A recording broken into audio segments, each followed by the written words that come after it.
Kojima Hoshi, Taiheiki, Chapter 9, Lord Ashikaga goes up to the capital. And making the Nagoya governor of Ōeri his grand marshal, he summoned 20 powerful vassals. Among these vassals called to go up to the capital was Ashikaga Jibu, no Tei Takauji, who had been afflicted of a disease, so that his body was yet infirm.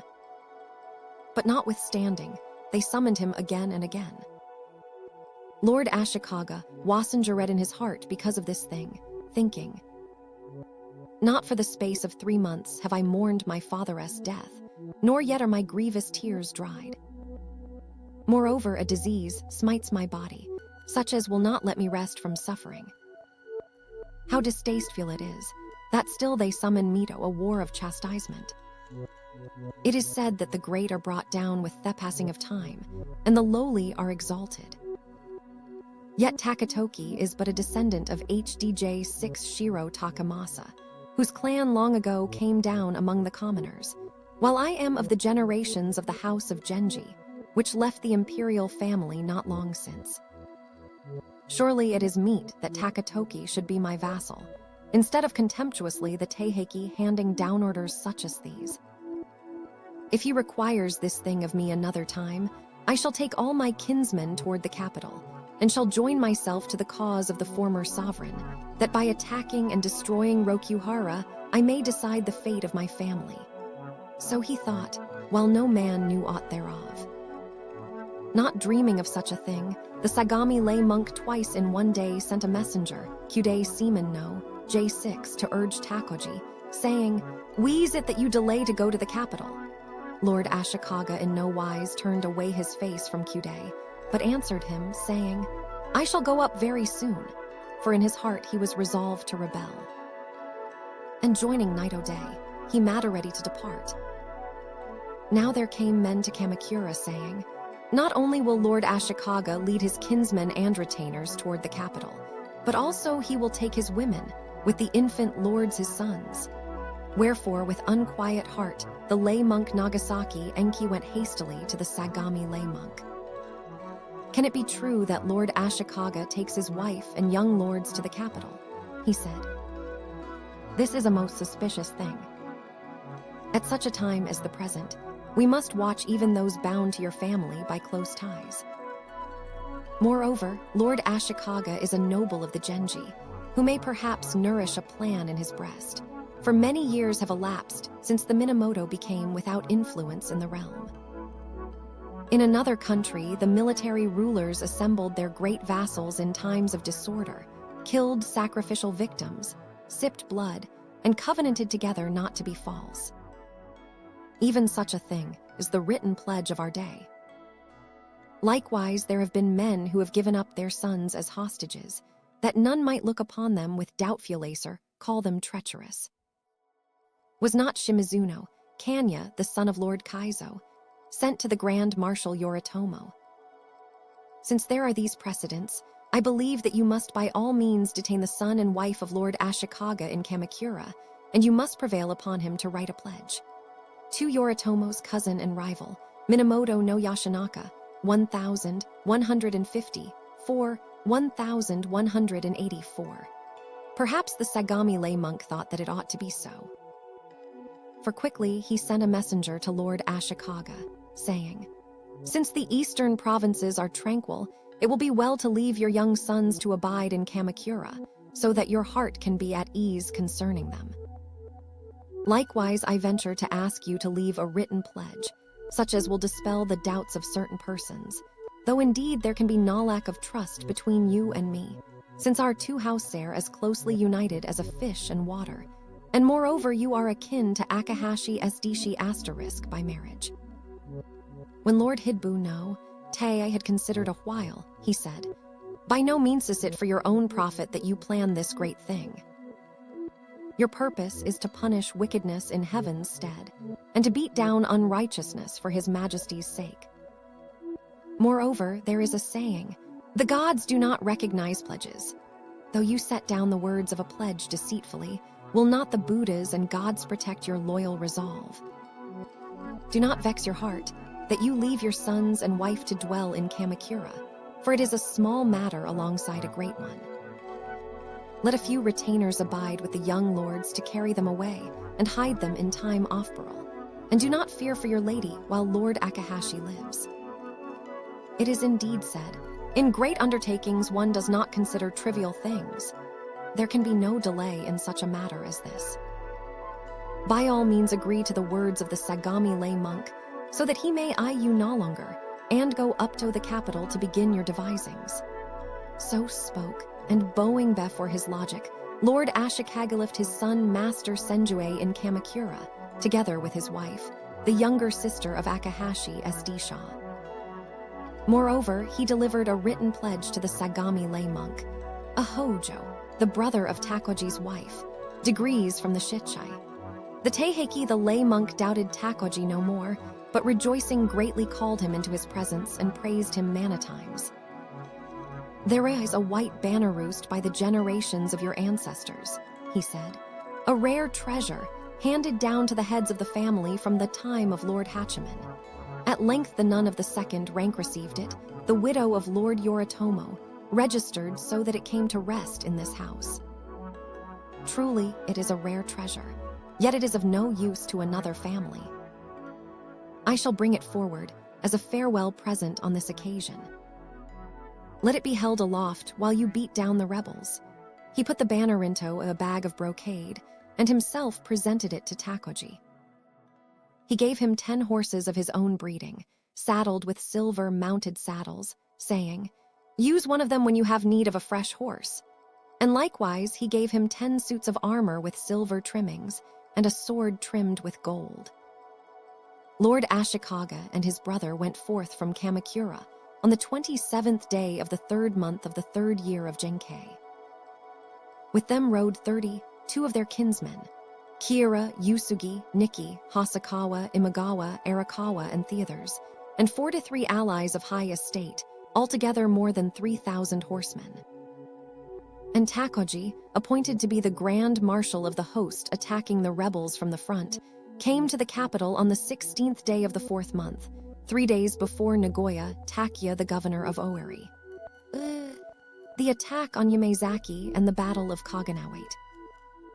Because the 2 lords of Rokuhara had one-mana battles, they thought contemptuously, why should we fear the enemies from the western provinces? Yet suddenly, a valiant and trusted chieftain became an enemy, Yuki Kurei Seaman no J, who joined himself to the armies at Yamazaki. Likewise, by 5s and 10s the hosts of the provinces returned home, weary of transporting stores, or allied themselves with the enemy. See Kingto follow the trend off the times. Degrees H6J6 Masako. She became a nun after Yoritomo's death. 7 the other commanding general, appointed by Takatoki. 24 the court's armies increased manyfold, notwithstanding their defeats, but daily the warriors of the H06J6 grew fewer, notwithstanding their victories. And many in the capital were fearful of things to come. When like clouds or mist the 2 armies of Ashikaga and Nagoya advanced into the city, men's hearts changed quickly, color returned to pale faces, and all were of good cheer, saying, what can happen now? But on the next day after Lord Ashikaga's arrival in the capital, in secret he sent forth a messenger to Funino in Hoki to speak of joining himself to the side of the court. And joyfully the emperor commanded him to gather together imperial armies from the provinces to strike down the enemies of the court. The lords of Rokuhara knew nothing of these designs of Lord Ashikaga, nor did the Nagoya governor of Ōwari. Daily they met with him to speak privately of going forth against Yahata and Yamazaki, not concealing anything that was in their minds. How imprudent they were. The road of Ta, H-sing often breaks carts, yet by comparison with men's hearts it is a level road.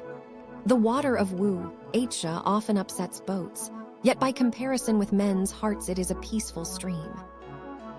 Far from ordinary is the levee of evil in men's hearts. So indeed it is said. Yet for many generations, the house of Ashikaga had found favor in the sight of the H6J6 and received kindnesses from their hands, so that there was none in the realm to match its prospering. Likewise, Takauji had taken to wife a kinswoman of Akahashi, the former governor of Sagami, who had borne Himini young lords. Not without reason did the Sagami lay monk believe in him, thinking, "By no means will this man be faithless." Now it was decided at Rokuhara. Weshal set a battle in array at Yahata and Yamazaki on the 27th day of the 4th month. The Grand Marshal of the army advancing from the front was the Nagoya governor of Ōeri, who went forth with 7,600 riders from Toba Tsukuramichi, and the registered from a poem by Poche. The Taiheiki Grand Marshal of the army attacking from the rear was Ashikaga no Tei Takauji, with 5,000 riders from Nishi, Ga, Oka. Hearing of their coming, the imperial armies at Yahata and Yamazaki said, "If it be thus, we will lie in wait to meet the enemy at advantageous places, that by confounding them we may win a victory." Tadaki no Asan crossed Owatari Bridge with 5,000 horsemen and waited at Akai Beach. Yaki Kurd seamen, no, J6 Chikamitsu went forth toward the Kitsune River with 300 men. And with 3,000 men, the lay monk Akamatsu and Shin encamped at Yodo, Furukawa, and Kaganota Road, 3 places north and south. The hearts of Akamatsu's warriors were ardent to crush the mighty enemy, and their spirit was a spirit to overturn heaven and earth. Yet it did not seem that they might prevail against this host of a myriad riders, come up freshly to the capital from the eastern provinces. Neither did they look trustfully to Lord Ashikaga, though men had broad tidings of his secret words.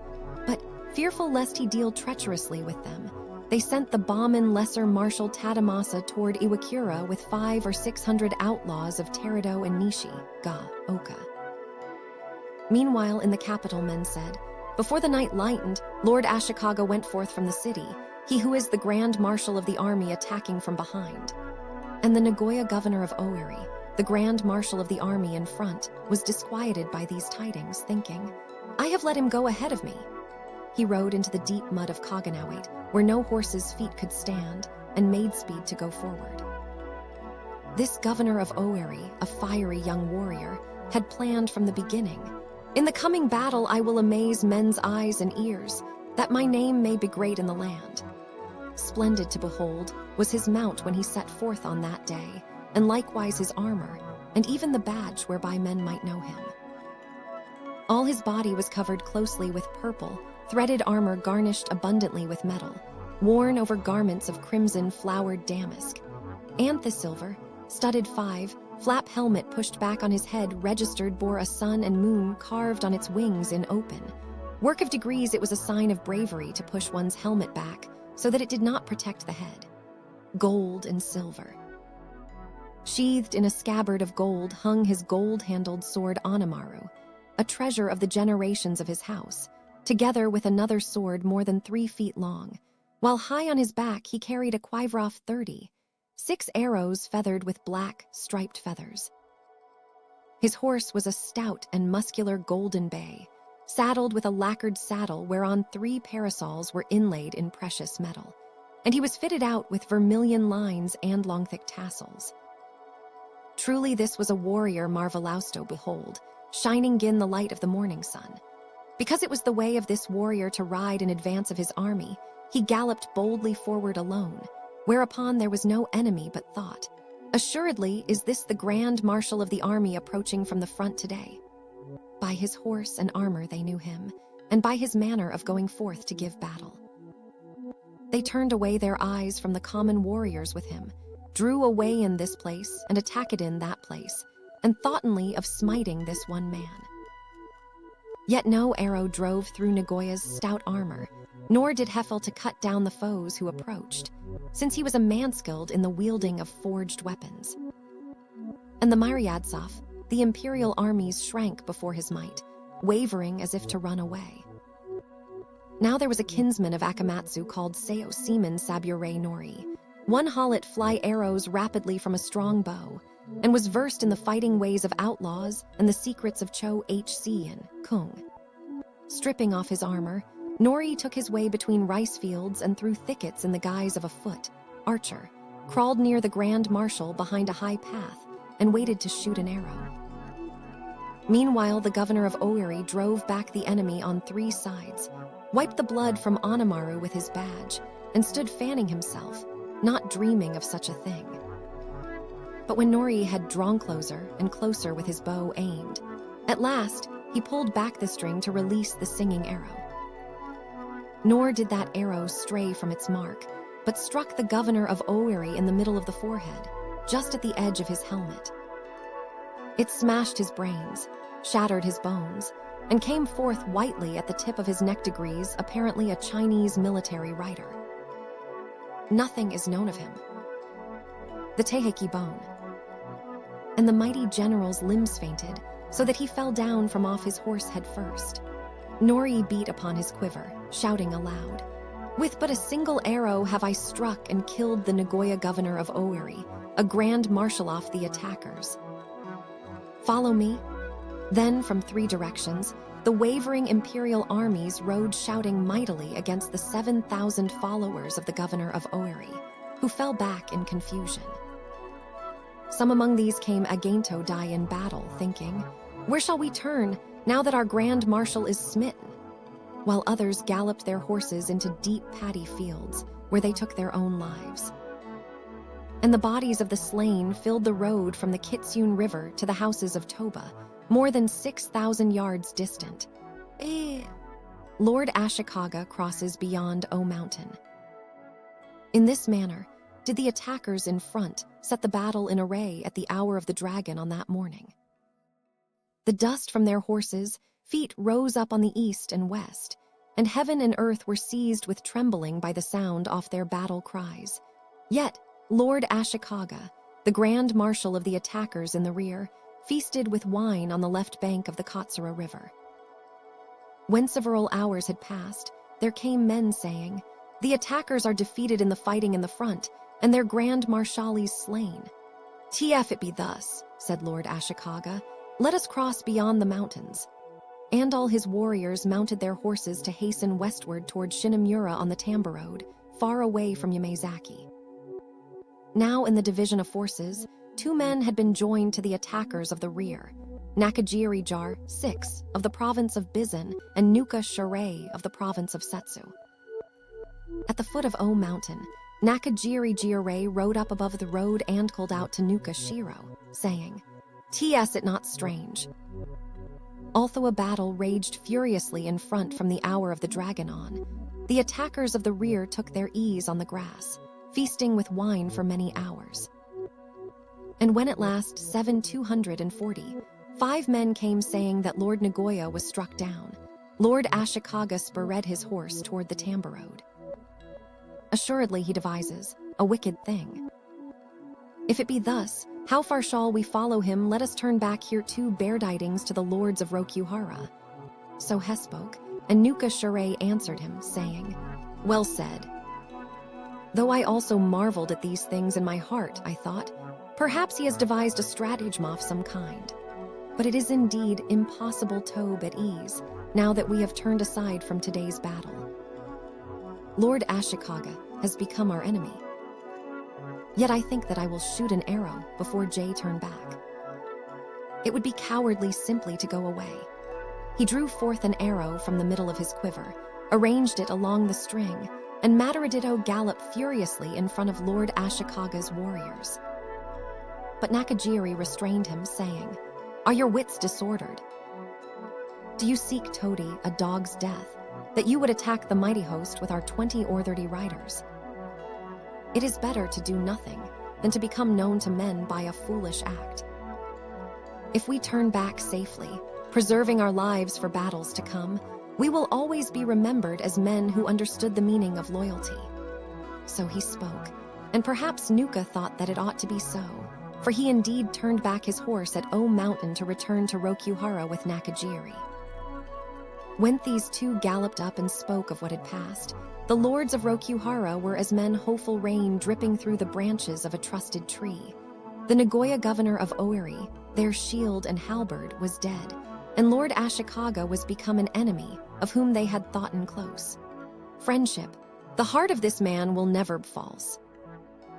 First of all, a resident of the province of Tamba came galloping to join him with 250 men, a person called Ōkura Takauji, whose banner and badges bore the legend, "First." Marveling thereat, Lord Ashikaga summoned Ko-Yuman, no J6 Morano, asking, "Is it the family crest, or is it because they are the first to come here that the men of Kyuj have written first on their badges?" And respectfully Morano answered him, saying, "TT is a crest with a history."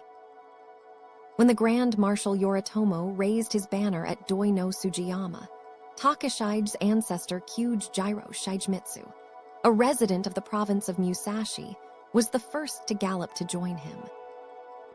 The heart of his lordship's Grand Marshal was moved thuribai. "If the realm comes within Migrasp, you shall be the first to receive a reward," he said, and himself wrote the word "first" to present to him, wherefore soon it became that family's crest. Then Lord Ashikaga rejoiced greatly, saying, "Truly it suits well with their family's tradition that they are the first to come." Now there were those that had been encamped at the Kosenji Temple, men of Adachi, Ajino, Kojima, Wada, Inden, Honjo, and Hurej 6.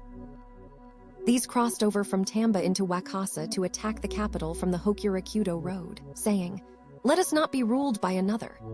But no other family failed to gallop to Lord Ashikaga's camp, not Kyuj, Nagasawa, Shiachi, Yamanouchi, Ashida, Yoda, Sakai, Hagano, Yama, or Hahikabe, nor even the men of neighboring provinces. Rapidly, the armies gathered together at Shinamura, until their numbers were more than 2,000 horsemen. Hearing of these things, the men of Rokuhara said, "Our fate will be decided in the battle to come. If we are beaten down, we shall take the Supreme Highness and the former emperors to the Kanto, establish a capital at Kamakura, and raise another mighty host to destroy the traitors." So they spoke, and made palaces for the Supreme Highness and the retired emperors in the northern mansion of Rokuhara. And the Kajii prince of the blood of second rank came to Rokuhara also. See, to be sure, there could be no far for his person, whatever calamities might befall, since he was the Tendai abbot. But perhaps he wished to be near his brother, the emperor, and to pray for the eternal preservation of the throne. The emperor's mother came, and the empress, the imperial nun, the wife of the regent, the great nobles, the courtiers of the three houses of the Fujiwara clan, the civil and military officials, the monks oft princes following, the guards of the ex-emperors and noble families, and even page boys and ladies in waiting. When all of these had crowded together eagerly, the city was left desolate, even as the leaves of a storm-tossed tree were the people scattered. But Shirakawa flourished like the brief blooming of a flower. Now it is said, "The Son of Heaven makes the four seas his house." Moreover, Rokuhara was very near to the capital. There was no need for the emperor to grieve, because he sojourned in a traveling palace on the way river eastward from the city. But he lamented sorely, blaming himself alone that in his reign the realm was unquiet, and the offices of state were soiled with the dust of a place outside the city. "It is solely because we have offended against heaven," he said. The emperor is at home anywhere in the land. 18. The Kamo River is meant. The Wei River flowed beside the Chinese capital of Luoyang. 4:00 a.m. One registered model Chinese rulers. These are things that Confucius refused to discuss. Of the Taiheiki Hiyoshi festival, but left the gods of the land desolate, and suffered the fine fish, meat to be an august offering, to sport aimlessly in lake waters. Likewise, although the 17th day was the second day off the cock, they did not celebrate the Kamofestival, but in the first ward the people were few, and no carriages strove together for place. The silver face was covered with dust, the pearls of the clouds left off their shining. It is indeed said, "Festivals are not increased in years of abundance, nor decreased in years of famine." Yet now, for the first time, men for Borito celebrate the festivals of these two shrines that had never been passed over since the days of their founding. These were fearful things, for none might know the thoughts of the gods. Now the imperial armies vesived to go forth against the capital on the 7th day of the 5th month. In the night, the foremost warriors drew near to the city from Shinomura, Yahata, and Yamazaki. They burned watchfires at Umezu and Katsura, no, Sato on the west Andat, Taikta and Fushimi on the south, and stopped up the Sanyede and Saninde roads. Likewise, in the capital, men said, the armies from the Keisenji Temple are drawing near from the Kurama Road and Takao, those that have come by the Wakasa Road.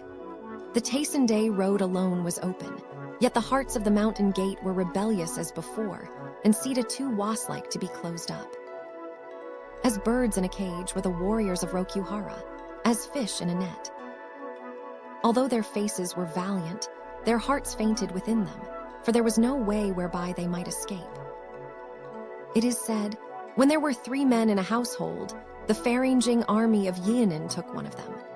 But not only one of 3 had the lords of Rokuhara sent forth to attack the single small castle of Chihaya, but every man from every province. And now within their own gate screens calamity beckoned while still that castle stood. For suddenly on the west the banners of righteousness pressed against Siechang, and they could not fight a defensive fight. The festival of the Hiyoshi Sihai, shrine on Mount Hiei. 8. The festival of the Kamo Shrine, a major social event in the capital. The Moon and the Stars, from the Li Kai. 2. From a poem by Po Chidi. So few were their numbers, nor might they receive aid of others, the roads being cut off. The lords of Rokuhara repented vainly, and all the others with them, saying, Alas! Had we but known that these things would come to pass, not thus would we have thinned away the capital's armies. Now Fromth, beginning the men of Rokuhara, said, In no wise may we prevail if we fight on flat land alone, for the enemies become a mighty host, striking from many directions at the same time. We must make ready a strong place, wherein to rest our horses now and again, and to save our warriors from danger. Surely even thus was the strength off Shu, Hsiang Castle in Yenshu. 20. For yet were the builders of this cunningly contrived fortress deficient in wisdom.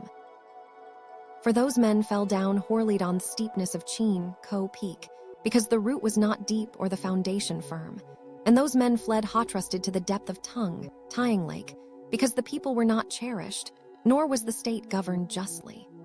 Moreover, it was meet that the defenders should cast away their food and sink their boats, since by this battle the destiny of the divided realm would be determined. Yet from this day forth they hesitated, resolved to shut themselves up in a small fortress of no consequence. How deplorable was their strategy! 8. A large body of water in southern China, described in the Han Shu, recorded in the Shikai.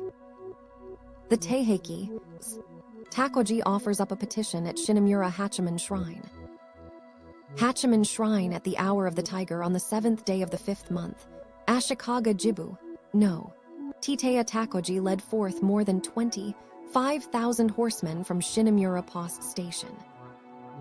As he rode quietly through the night, he beheld an ancient shrine southward of the station, standing in the shadow of old willows and straggling pagoda trees. Dimly he discerned the fluttering sleeves of a priest where a sacred fire burned low, and faintly heard the sound of bell. Though I do not know what shrine this may be, thought Lord Ashikaga, it is meet that I should worship here before going into battle. He got down from his horse, stripped off his helmet, and knelt before the shrine. Fervently he prayed, Let all be well with the battle today, and vouchsafe the might of thy protection, that the enemies of the court may be beaten down. Just at that time there was a shamaness there, come to return thanks for a divine favor. Lord Ashikaga spoke to her, asking, What god is worshipped at this shrine? And she answered him, saying, Since the enshrinement of Hachiman here in the Middle Ages, it has been called the new Hachiman Shrine of Shinomura. Lord Ashikaga said, That is none other than the wonder, working god reverenced by my family. Most assuredly will he heed my prayers. I should like to offer up a written petition, as would be suitable. Thereupon, Hikida Maijin took out writing materials from his armor, fastening, made ready a brush and wrote, Respectfully I offer up this my prayer. Wondrous are the works of the great Bodhisattva Hachiman, the guardian of the tombs of my ancestors, who will vouchsafe to raise the house of Minamoto once again. High in the heavens of the Pure Land hangs the moon of his enlightened true being. Brightly the glory of his harmonious God. Manifestation covers the chapter 9, 7,000 deities. As regards the forming of affinities, he guards and instructs, yet he does not accept the worship of the unrighteous. As regards the dispensing of benevolence, he helps living beings, yet he abides with the upright alone. Great is his virtue, that causes all the world to believe on him. Now since the years of Shaki, capriciously the 4 seas have been ruled by men who were the ministers of the generations of my ancestors, the eastern descendants of the house of Terra. Wickedly, for 9 generations, have these walked in the ways of violence. They have sent away the Emperordo the waves of the western seas. They have afflicted the abbot of Tendai, so that he abides in the clouds of the southern mountains. Surely their iniquity passes the knowledge of man. Is it not a subject's duty to give up his life against these, who are the court's bitter enemies? Will not the justice of heaven strike down these who are the foremost foes of the gods? Beholding the accumulation of their iniquities, I thought nothing of my own distress, but made myself as thin fish flesh lying below a sharp knife on the chopping block. When loyal warriors gathered together to make their camps in the west and in the south, the Supreme Marshal camped at Dove Peak, and I camped at Shinamura.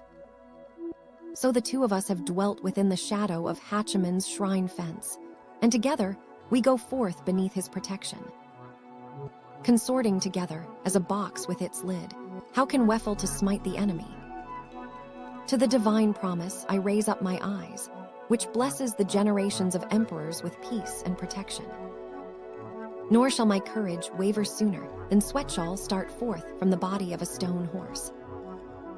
Mitrust is in the destiny of the house of Minamoto, wherein the generations of my ancestors have placed their faith. Wherefore I await even such a prodigy as the Nauingoff, the golden rats. Let the god join my righteous battle. Brilliantly, let him show forth his wondrous power. When the virtuous wind strikes the tilde grass, then for 1,000 leagues around will the enemy be brought down. When the divine radiance replaces the sword, then in a Chinese army be attacking its enemies, consuming their weapons and bidding their soldiers to death. Of the Taiheiki single battle will the victory be won. The true heart is sincere, the divine vision is without error. Reverently presented by Minamoto no-san Takauji on the 7th day of the 5th month of the 3rd year of Genk 6. When Hikida read this prayer in a loud voice, faith lifted up the hearts of all who heard him, and every warrior placed his trust in the god. As precious gems are the sentences of this prayer, clear and profound are its words and arguments. Assuredly it will find favor in the sight of the god, they thought. After Lord Ashikaga himself had taken up the brush to write his name, he offered the prayer to the shrine, together with a hummingbulb arrow drawn from the top of his quiver. His younger brother, Tadayoshi no-san, also offered an arrow from Thetop Offhai's quiver, and quickly many warriors did the same. Kira, Ishide, Nikki, Hasakawa, Imagawa, Arakawa, Ko, Yusugi, and others there with this lord, until the shrine was filled with their arrows piled up in a mound. When the night lightened, the foremost of these warriors moved onward slowly, awaiting the coming of those behind. As they crossed the pass of O Mountain, Lord Ashikaga beheld a pair of doves, flying and fluttering above his white banner. He commanded the army. The great Bodhisattva Hachiman has sent forth these doves, which are a symbol of Offhai's divine protection. We shall follow where they fly. The standard bearer spurred his horse after the doves, which flew quietly until they came to rest in a sandalwood tree before the Office of Shrines in the ruins of the great palace enclosure.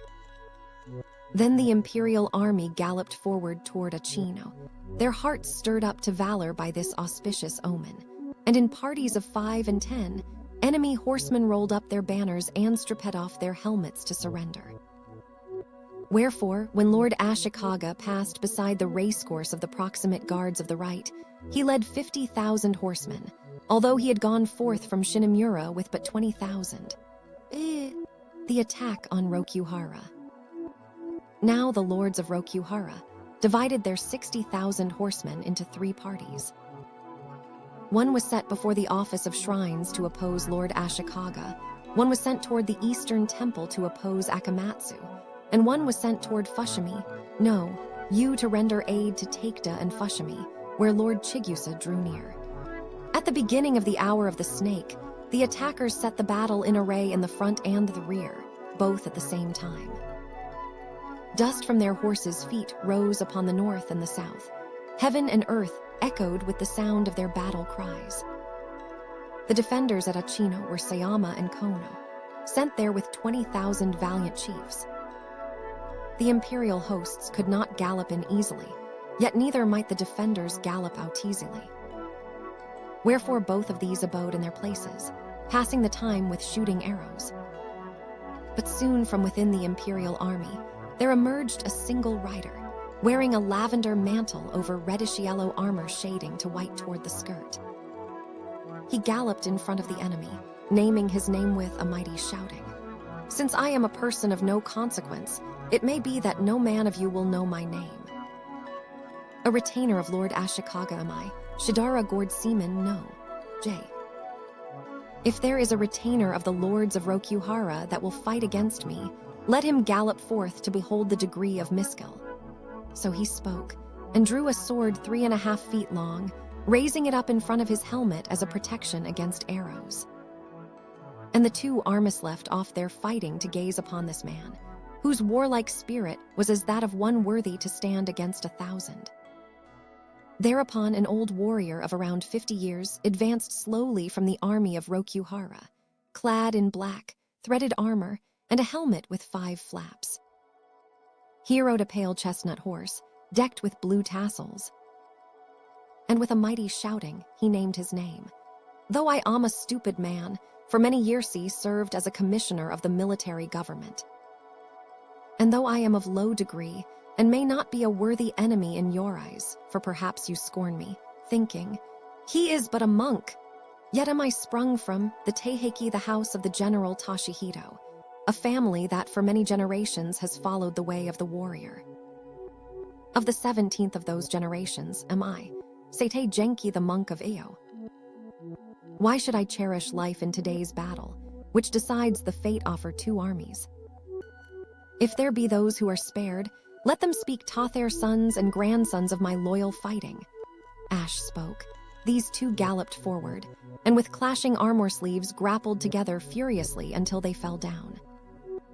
Being the stronger, Shidora got on top of Sato and set about to cut off his head, but Sate, nimble of limb, thrust upward and stabbed Shidora 3 times.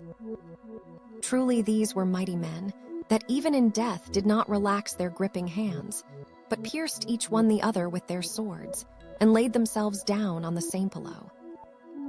Again, from among the Genji lines, there came forth a warrior, clad in armor threaded with blue Chinese damask, with a helmet whereon arrowhead leaves were wrought.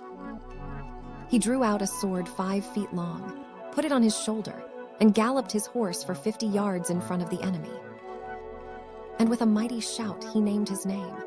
Not unknown is the glory of my family, who since the days of Lord Hachiman have served the generations of the Genji, yet today I cannot meet a worthy enemy, by reason that men are unacquainted with my name in this place. Deke Jurd Shijnari am I, a personal retainer of Lord Ashikaga. Is not Sayama the governor of Bicha here, or Kano the governor of Tsushima, of whom men say that they have won honor in past battles? Come forth to meet me, and let us fight with forged weapons to make a show for the eyes of others. So he spoke, pulling at his bridle until his horse blew out white foam. Sayama was not there in that place, since he had gone away in haste toward the 8th ward towed the defenders at the eastern temple. But Kano Michiharu, the governor of Tsushima, was in the foremost ranks, a mighty man of valor, such as would necessitate even slightly before Dake's challenge. Here is Michiharu, So he spoke and drew near to grapple with Daiko. But their warrior in armor Ashikaga Takauji upon K6's foster son, Shikare Michite, galloped in front of him to block his way. C4, perhaps he thought. I must not allow my father to be killed. A young warrior, 15 years old that year, he came up beside Daiko and laid hands on him furiously. Daiko held Kono Shikare in the air by his armor, brayed, saying, "T will not grapple with a servant like you." Yet when he pushed this youth away, he beheld the crest upon his badge, a double, lined square with the word 3 written inside. Assuredly is this Kono's son or nephew, he said. And with one hand he brought down his sword, easily cut off Shikaro's legs at the knees, and cast him 3 bow lengths away. Then with flapping stirrups, the governor of Tsushima galloped forward to lay hands on Daiko.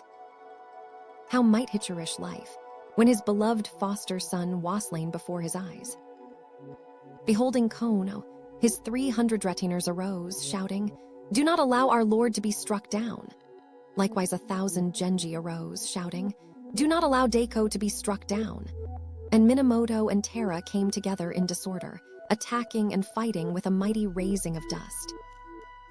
Now Manioff, the imperial army being smitten, they drew away, scattering toward Achino. But thereupon the Genji sent forward fresh warriors to fight in their stead. And Manioff, the men of Rokuhara being struck down, they hastened to draw away toward the Kamo River. But thereupon the Hike sent forward fresh warriors in their stead, who fought desperately, not to lose that place. Eastward and westward, in the first and second wards, the opposing sides shoved and pushed, 7 or 8 times giving way and coming back again. Nor was one army more brave than the other, since neither Minamoto nor Terra cherished life. But at last the Hoshi drew away toward Rokuhara, beaten down by the greater numbers of the Genji. Meanwhile the lay monk Akamatsu and Shin went forth toward the eastern temple with 3,000 horsemen.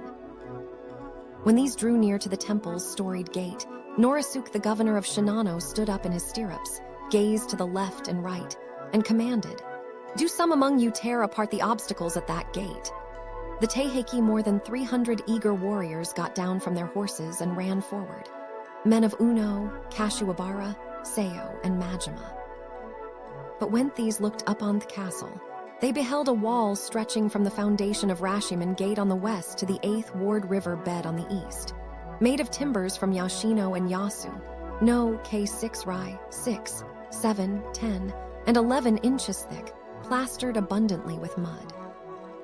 Stakes were strewn in the front thereof, and obstacles of other kinds, and there was a water-filled moat 10 yards wide. The hearts of Akamatsu's warriors were troubled.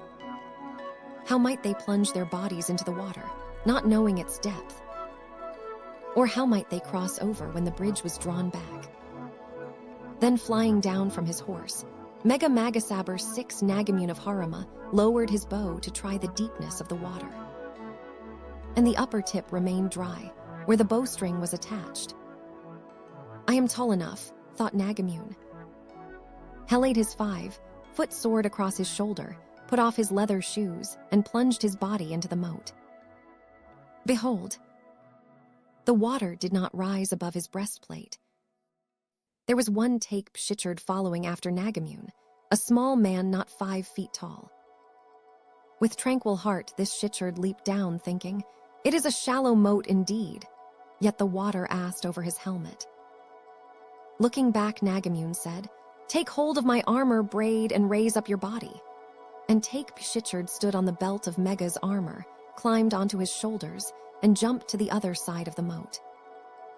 Mega laughed mightily thereat, saying, "You have used me for a bridge. Come, let us break down the wall." He leaped up from the bank to pull furiously at a support of the wall that looked to be 5 or 6 inches thick, whereupon the wall collapsed for 15 or 20 yards, and with it the dirt from the moat piled like a mountain on top. And the moat became as flat land. Then there came arrows thicker than falling rain, shot one after another from more than 300 towers above the roofed wall of the temple. Nagamune did not draw out those arrows, standing in the cross-stitched flaps of his armor and the wings of his helmet, but only bent them back and ran quickly to the base of a high tower, where he leaned on the hilt of his sword before the two thunderbolts. Not easily might one know which were the two kings, and which was Magasaber Six grinding his teeth.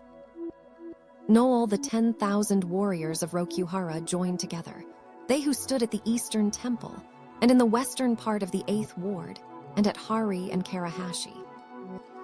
The battle rages fiercely at the entrance to the gate.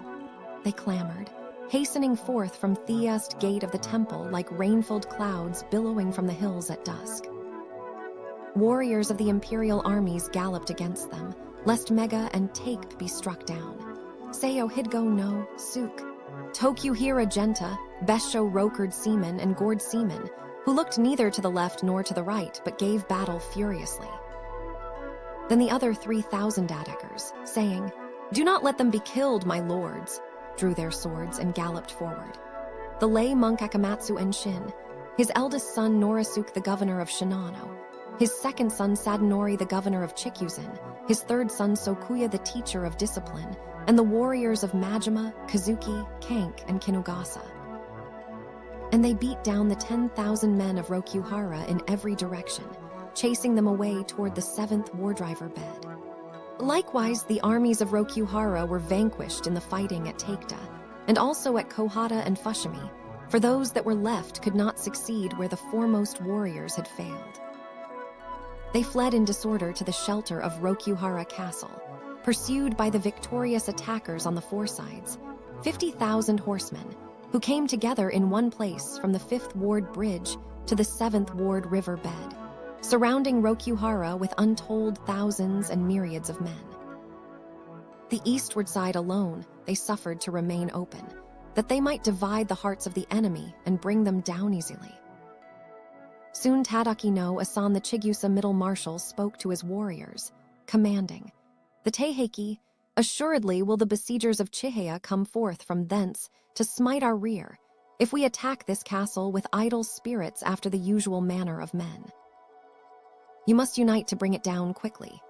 Thereupon, warriors of Izumo and Hoki gathered their 200 or 300 carts and tied the shaft of one to the shaft of another.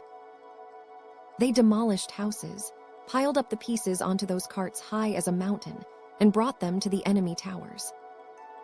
And in this way, they burnt the gate on one side.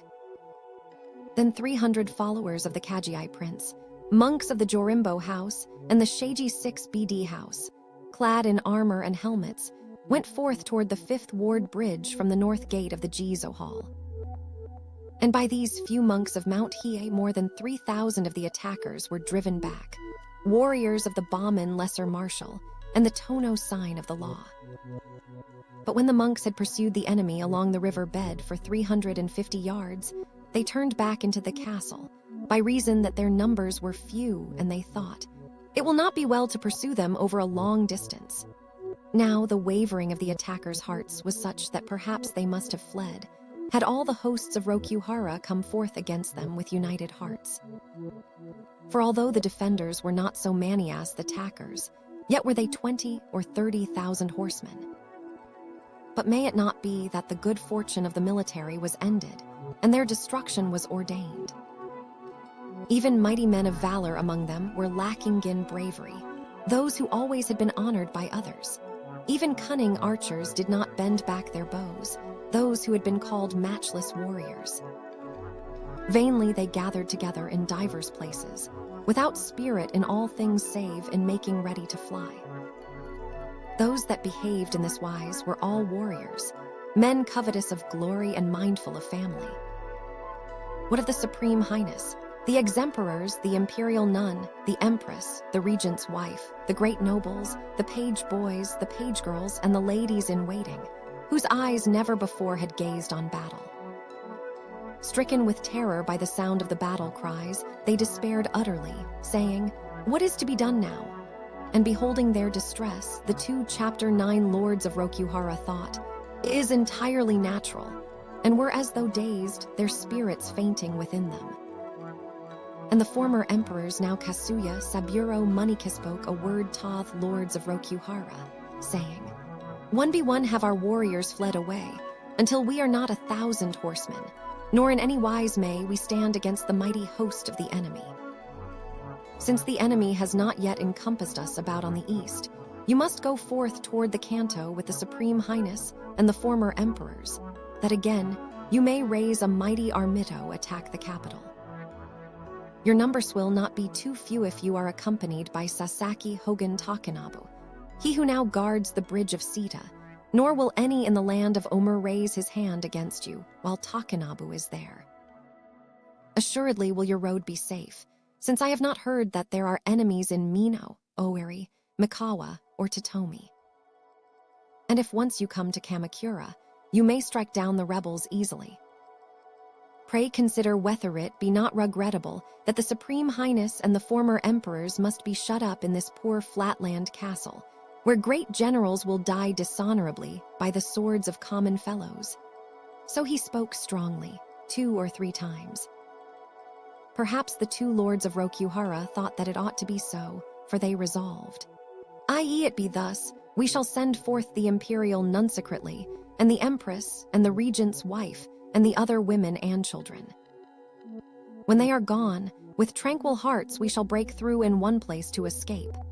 The Taiheiki and they sent Kagashi gourd hide, no, J6 to bear these tidings to the imperial personages."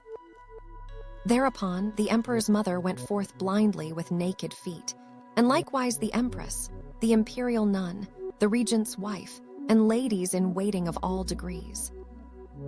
Each strove to be the first to go, thinking nothing of the sadness of sudden parting or the uncertain future, but only shrinking back from the horror of being shut up inside the castle.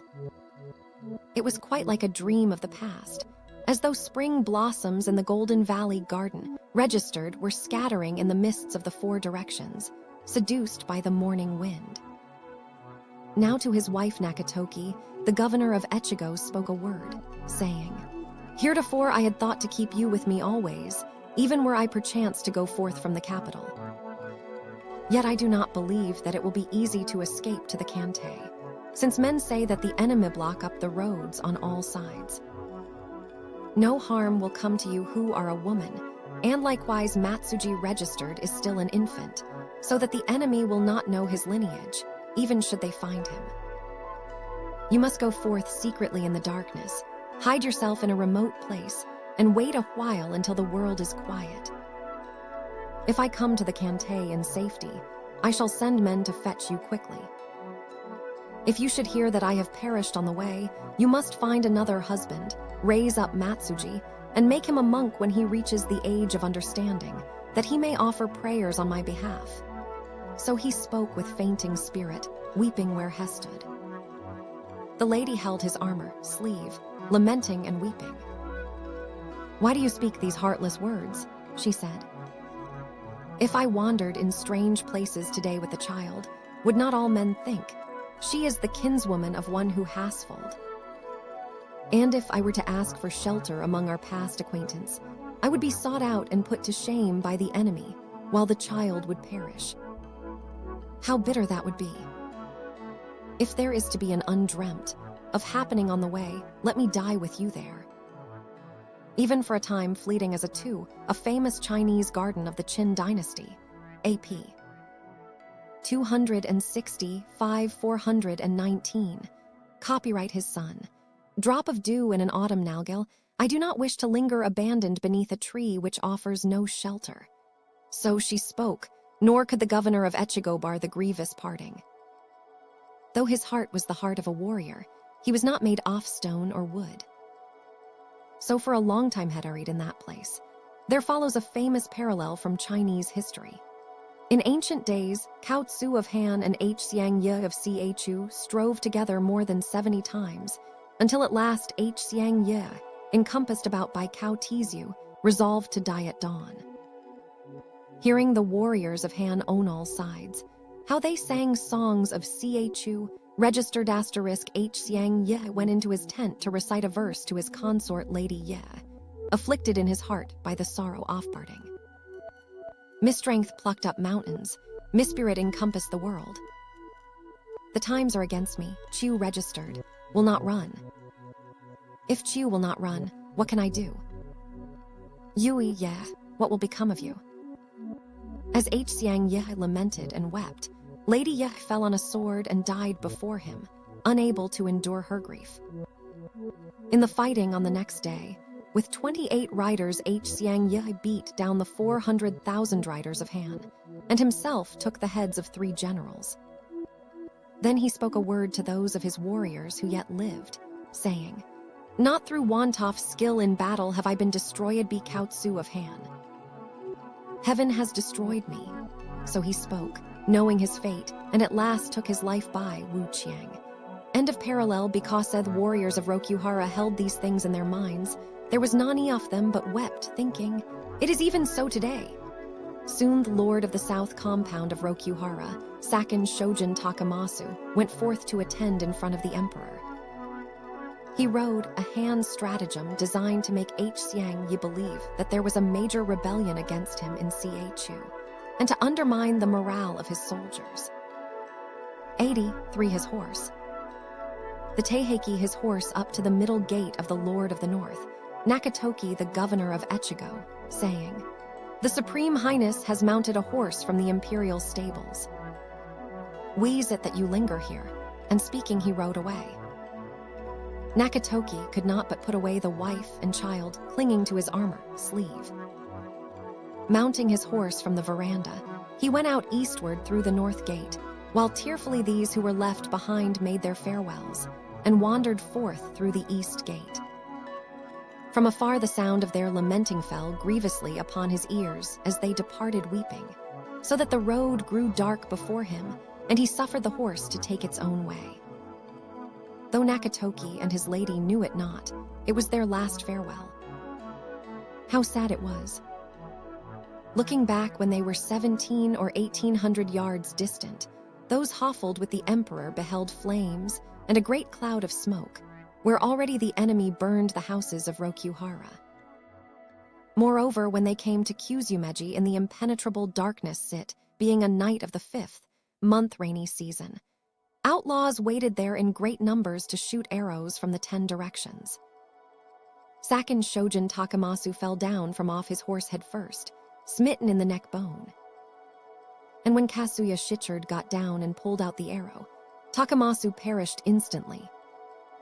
"We cannot gallop to meet the enemy without knowing where they lie," thought Kasuya, "nor may we summon aid to defend against them, since we flee in stealth. I can but take my life in this place, that even unto the afterworld I may preserve the bond between lord and vassal." Weeping, he hid Takamasu's head deep in a rice field by the side of the road, wrapped in the sleeve of his brocade coat. And he ripped open his belly and fell down onto his lord's body, embracing it where he lay. When the imperial personages had fled far away to Shinomiya Beach, there came voices in front and behind, saying, "Here are men seeking to run away." Copyright went the capital lay behind the clouds of dawn. The fugitives turned their thoughts to the road ahead, running eastward for a myriad leagues. Nor might the Supreme Highness hold back his tears, nor the former sovereigns, through remembrance of the ancient days when the Emperor Hsien Tsung fled to Qin, Ko. Sadly they thought, surely the disordered world of Jui was even thus. For, no in the shelter of cryptomeria trees, these stopped their horses to rest a while, since the short night of the 5th month was not yet done, and darkness lay over Osaka barrier. But thereupon a straying arrow smote the Supreme Highness's left elbow, shot from an unknown place. And the Sayama governor of Bichdi made speed to fly down from his horse, to pull out the arrow and suck the wound, where flowing blood dyed the snowy skin. Truly it was a sight such as men's eyes could not bear to look upon. As the divine dragon entrapped in a fisherman's net, registered degrees, so was this gracious lord of a myriad chariots, wounded by a base fellow's arrowhead. These were shocking times. At last the sky showed forth its light through the fading morning mists.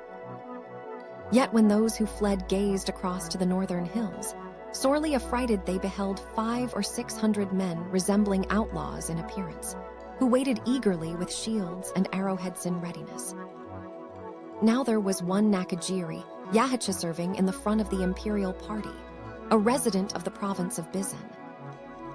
Nakajiri galloped, his horse close to the enemy, saying, 33 after the rebellion of Enlu Shan, self into a fish. Bereft of his supernatural powers, he ended by falling victim to a fisherman. The Taiheiki, war you that commit this violence, where the gracious master of the realm goes forth to the canted. If you are right-minded men, turn down your bows, strip off your helmets, and suffer us to pass. If you are fellows who know nothing of manners, we shall arrest you all, cut off your heads, and so pass by.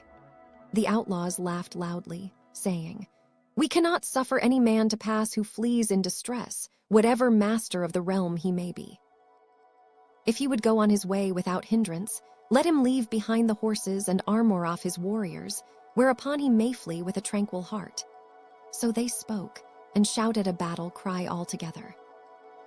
Hearing them, Nakajiri Yahachi said, These are indeed the actions of wicked men. Very well. Take the armor you desire.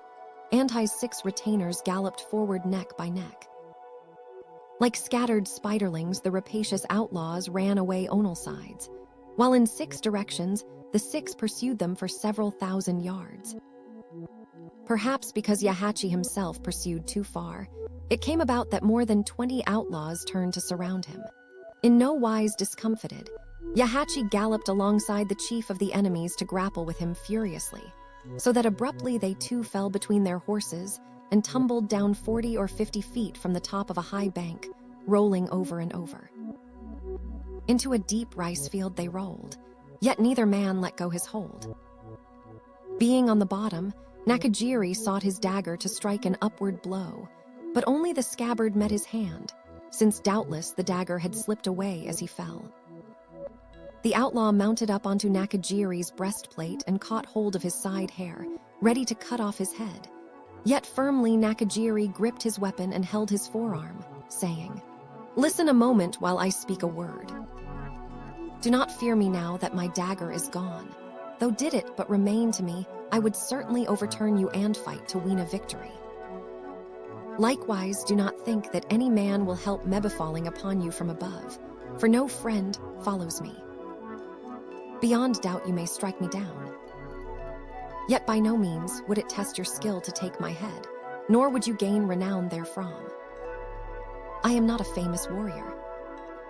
All men know that I am merely an underservant of the Rokuhara lords, Rokutaro a 265 by name. Spare my life instead of sinfully taking the head of a poor servant.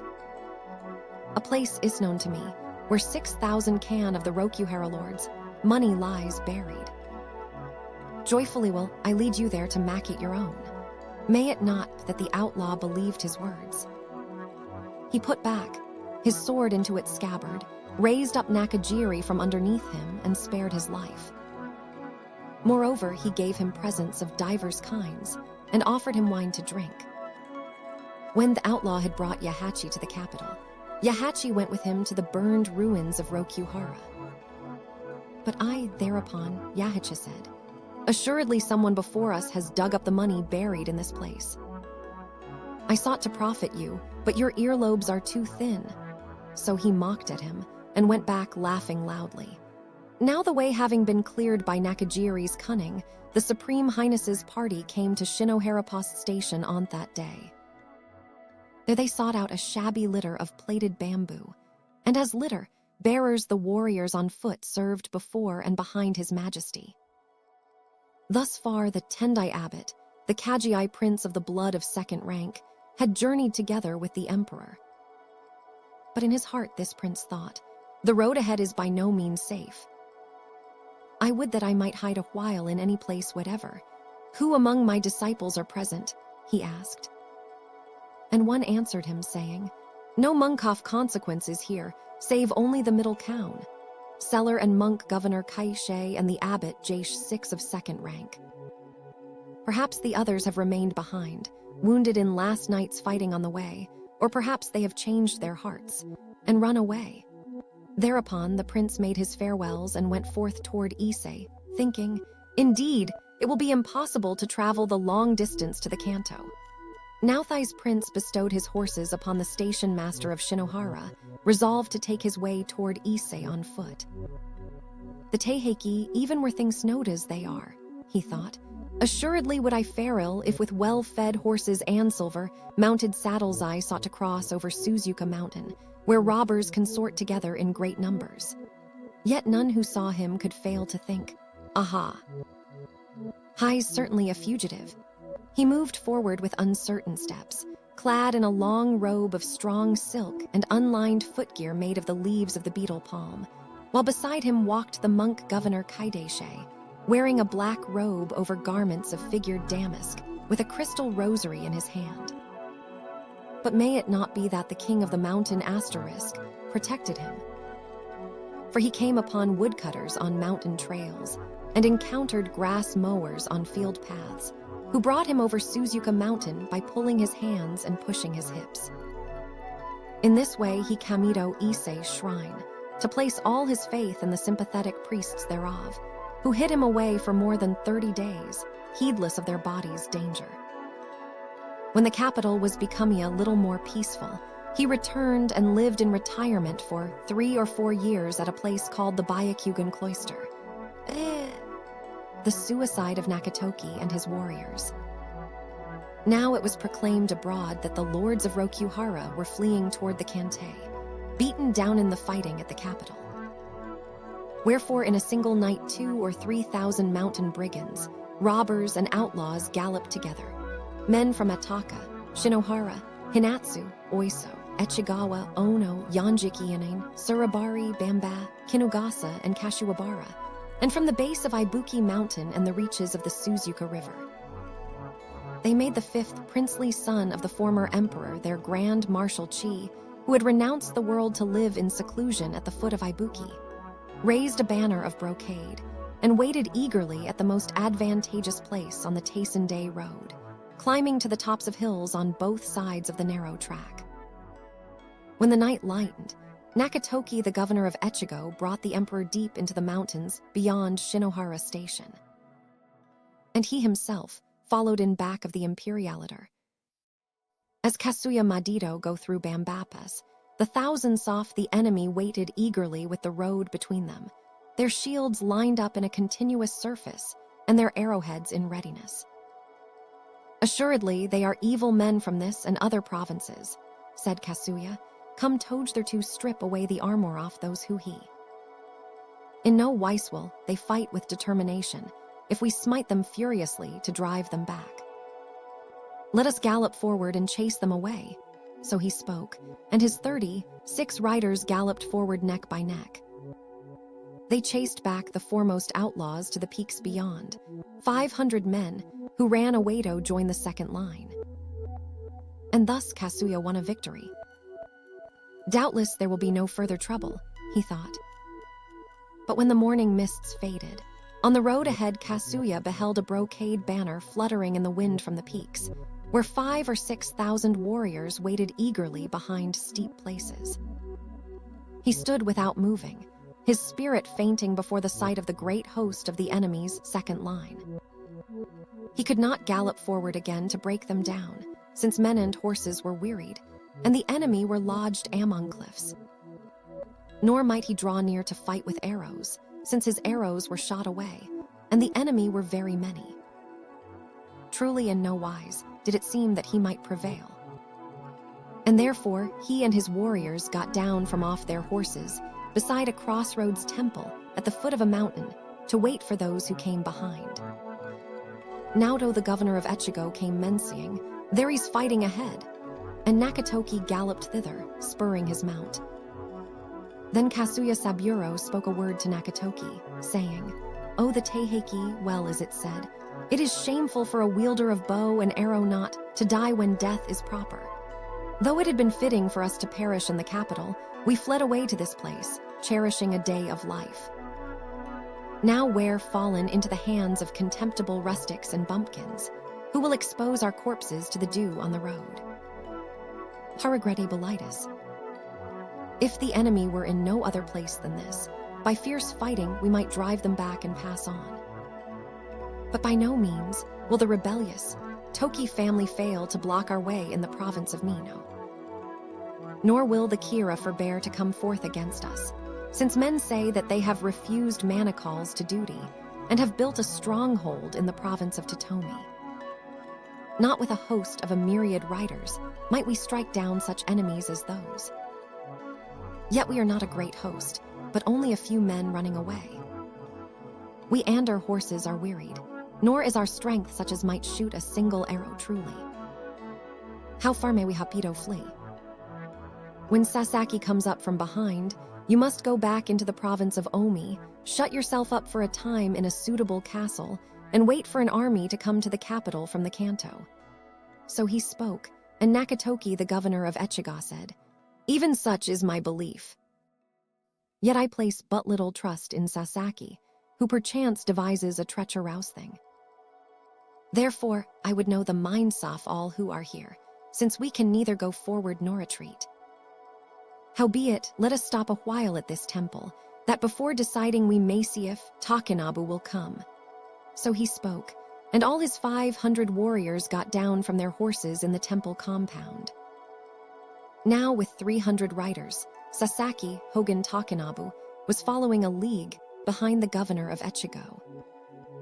Perhaps because of the intervention of an evil spirit, there came one to Takanabu, saying, "The lord of Rokuhara was encompassed about by outlaws at Bamba Pass, where every man was slain." And thereupon Takanabu turned back at the Echai River, thinking, nothing more can be done. He surrendered himself and went up to the capital. For a while Nakatoki, the governor of Echigo, waited eagerly for Takanabu's coming. But when the time for waiting was past, and they were long in that place, he resolved firmly, "Indeed, even Takanabu has become an enemy. There is no place whereto we may retreat, no place whereto we may flee. I shall cut my belly as befits a man of honor." How valiant Washi's aspect. These were his words, spoken to his warriors at that time. "T have no words to speak of your loyal hearts, who have cleaved to me thus far, not unmindful of your honor as warriors nor forgetful of past kindnesses. Though it is known to you that the prosperity of the military is ended, and my family is soon to be destroyed utterly. Profound indeed is my gratitude. How may I reward you, now that adversity overwhelms my house? I shall kill myself for your sakes, requiting in death the favors received in life. Even though I am a person of no consequence, I bear the name of Terra. The enemy will certainly offer the lordship of 1,000 households for my head. Do you take it quickly and deliver it into the hands of the Genji, that you may atone for your transgressions and prove your loyalty to them." He stripped off his armor, laid bare his body to the waist, slashed his belly, and fell down dead. Kasuya sabbered Maniki, held back the tears dropping onto his armor sleeve. "How bitter it is that you have gone before me," He said. "I thought to take my life first, to prepare a way for you in the nether regions. With all my heart I have served you in this world, nor will I break the bond now, saying, 'It must be so, since he has gone to the nether regions.' Wait a bit. I shall go with you to Mount Shide." Laying hold of the governor of Echigo's dagger, which was driven into the hilt, he stabbed his own belly and fell on his face, embracing Nakatoki's knees. And thereafter 430, two men ripped open their bellies all at once. As the flowing of the yellow river was the blood soaking their bodies, as meats in a slaughterhouse were the corpses filling the compound. In no wise more pitiable was the barbarians' destruction of 5,000 courtiers in the year of the earth and boar, or the drowning of 1,000,000 soldiers in the river waters during the Battle of $8, a mountain in Hades. The Taiheiki Tiong, Quan, registered the Supreme Highness fainted with terror and distress when he beheld these dead men, and the former emperors did the same. The fifth prince captures the Supreme Highness and the former emperors. Emperors, the minister Tsukina renounces the world, laying hands on the Supreme Highness and the former emperors. The army of the fifth prince brought them to the Chikoji temple on that day. the emperor himself delivered over the 3 imperial symbols to the prince, as well as the imperial lutes Genj 6 and Suzogo, and the sacred image of cannon from the second chamber of the Saradin. In no wise was it different from the fall of Chin, when Su Ying of Chin, defeated by the ancestor of Han, mounted up into an unpainted chariot of white wood drawn by a white horse, put the seal of the Son of Heaven around his neck, and surrendered by the side of the Chi Tao Pavilion. Now, because he was a favorite minister of this emperor, the Hino great counselor Sukina trembled for his life, thinking, "What affliction will be visited upon me?" He went in to a wandering holy man in the Crossroads Temple at that place, saying, "I desire to renounce the world." And the holy man, acting as a teacher of the commandments, quickly made ready to cut off his hair. "When a man renounces the world, is not a certain line hymn chanted?" asked Sukina. Perhaps the holy man did not know the words of that hymn, for he chanted, "Let ye war beasts attain enlightenment." 740, and thereupon Tamatoshi, the governor of Mikawa, made merry, who likewise was washing his hair to renounce the world there. "How regrettable it is that he calls you an animal," he said, "simply because you renounce the world through love of life." In this manner the courtiers of the imperial retinue fled to divers places, or scattered to live in retirement as monks, until no man remained to attend upon the Supreme Highness, the Crown Prince, or the 2 former emperors, save only Tsuniki and the minister, from the Bamikid Brahmajala Saitra. Aramitsu. For the rest, these imperial personages were encompassed about by strange enemy warriors, who brought them back to the capital in corselitters of plaited bamboo. Men of high degree and low stood in the streets to see them, saying, "Ah, how strange." In the last year but one, the former sovereign was captured at Kasagi and sent away to the province of Oki. Yet within 3 years retribution has come. Truly of such things as these is it said, though they believed yesterday that it was others who were unfortunate, today the sorrow has become their own. To what place of exile will this emperor be sent to grieve? So they spoke, nor was there any of those onlookers, either wise or foolish, but wept into his sleeve, aware of the manifest truth of cause and effect. The defeat of the Chihaya attackers. At the hour of the horse on the morrow, there came men bearing tidings to Chihaya, saying, "Rokuhara was beaten down last night, and the emperor flees toward the Kanto with the former sovereigns." Those within the castle were gladdened and made valiant, rejoicing even as caged birds going forth to sport in the woods. But the hearts of the attackers were as the hearts of sheep going to a sacrifice when, urged forward, they draw near to the temple. We delay to retreat for a single day," these said. "We shall be troubled to pass over the mountain roads, since outlaws will come here in very great numbers." And they drew back early in the morning of the 10th day, more than 100,000 riders, seeking to take their way toward the southern capital. Now before this time, outlaws had filled Upal the land in front of those who retreated. And likewise, the enemy came pursuing them swiftly from the rear. As the besiegers fled in confusion, each striving to be first, they threw away Bausenderos and deserted fathers, sons, and brothers, for such is the way of a mighty host when it gives back. In countless thousands of myriads, they cut open their bellies at the edges of trackless crags, or smashed there. Bone-stow bits at the bottoms of chasms 15,000 feet deep. Moreover, there were barriers and obstacles in the ravines, put up the Taiheiki earlier by the attackers themselves, lest some among their numbers seek to go away. Wherefore many warriors flew off their horses and perished beneath the feet of others, for there was none that took them away. For 2 or 3 leagues the besiegers fled over the mountain paths, with the myriads of the enemy following after, nor did they give battle even once. Although they had numbered 100,000 warriors until that morning, few indeed were not struck down, and Naniaf the saved, but lost his horse and armor. Still do their white bones lie in piles at the foot of Mount Congo and along the T6J6 Valley Road, covered with moss and scarred by arrows and swords, for no man has gathered them up. None of the foremost grand marshals was smitten on the road, but all came to the southern capital midway through that night. Indeed, it was useless for them to live on.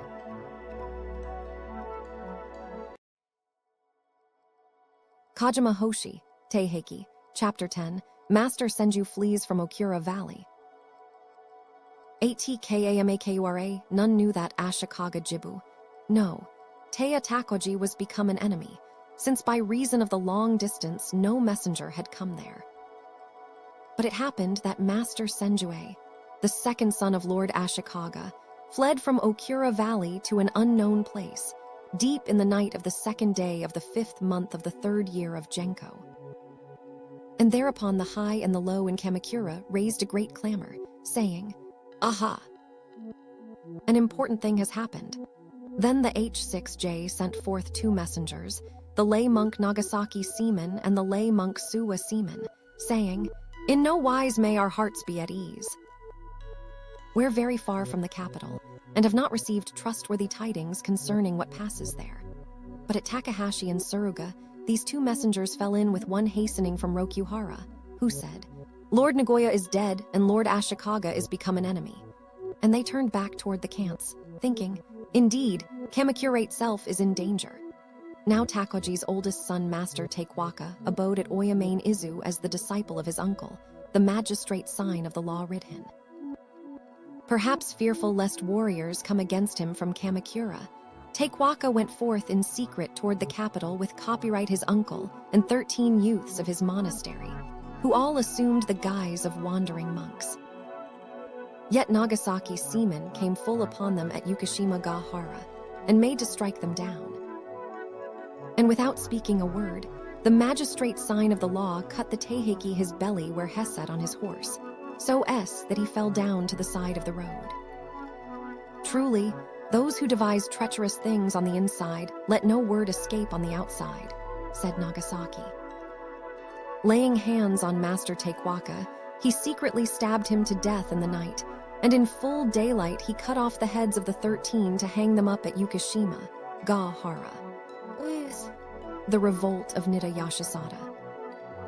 Armies of Echigo Nitta Tare Yashisada had come back to his own province from Chihaya, feigning to be afflicted of a disease, but the reason thereof was the former emperor's mandate, which he had received on the 11th day of the 3rd month.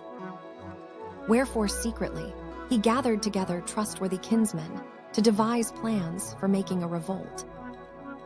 Meanwhile, the Sagami lay monk, knowing nothing of Nitta's planning, summoned the armies of the 6 provinces of Musashi, Kazuke, Owa, Kazusa, Hitachi, and Shimizuke, that with 100,000 riders he might send his brother, the lay monk Shurd Saken no Teifu, to the capital, to quiet the disturbances in the home provinces and western lands.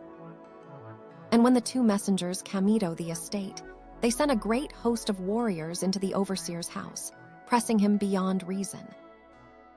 On hearing tidings thereof, Nitta Yashisada said, "How mortifying it is, that hard by my castle men of low degree trample the ground with their horses' feet. I cannot forbear while my eyes behold this thing." So he spoke, and sent forth many men to quickly lay hands on the messengers. Izumo, no, Suki bound with bonds, but he cut Chapter 10 off the head of the Kuranuma lay monk and hung it up in Sarada village on the evening of the same day. Hearing of this, the Sagami lay monk was greatly angered. "During the 9 generations of my family's power in Theland, non-Uithin Thessias has failed to bow before its mandate," he said.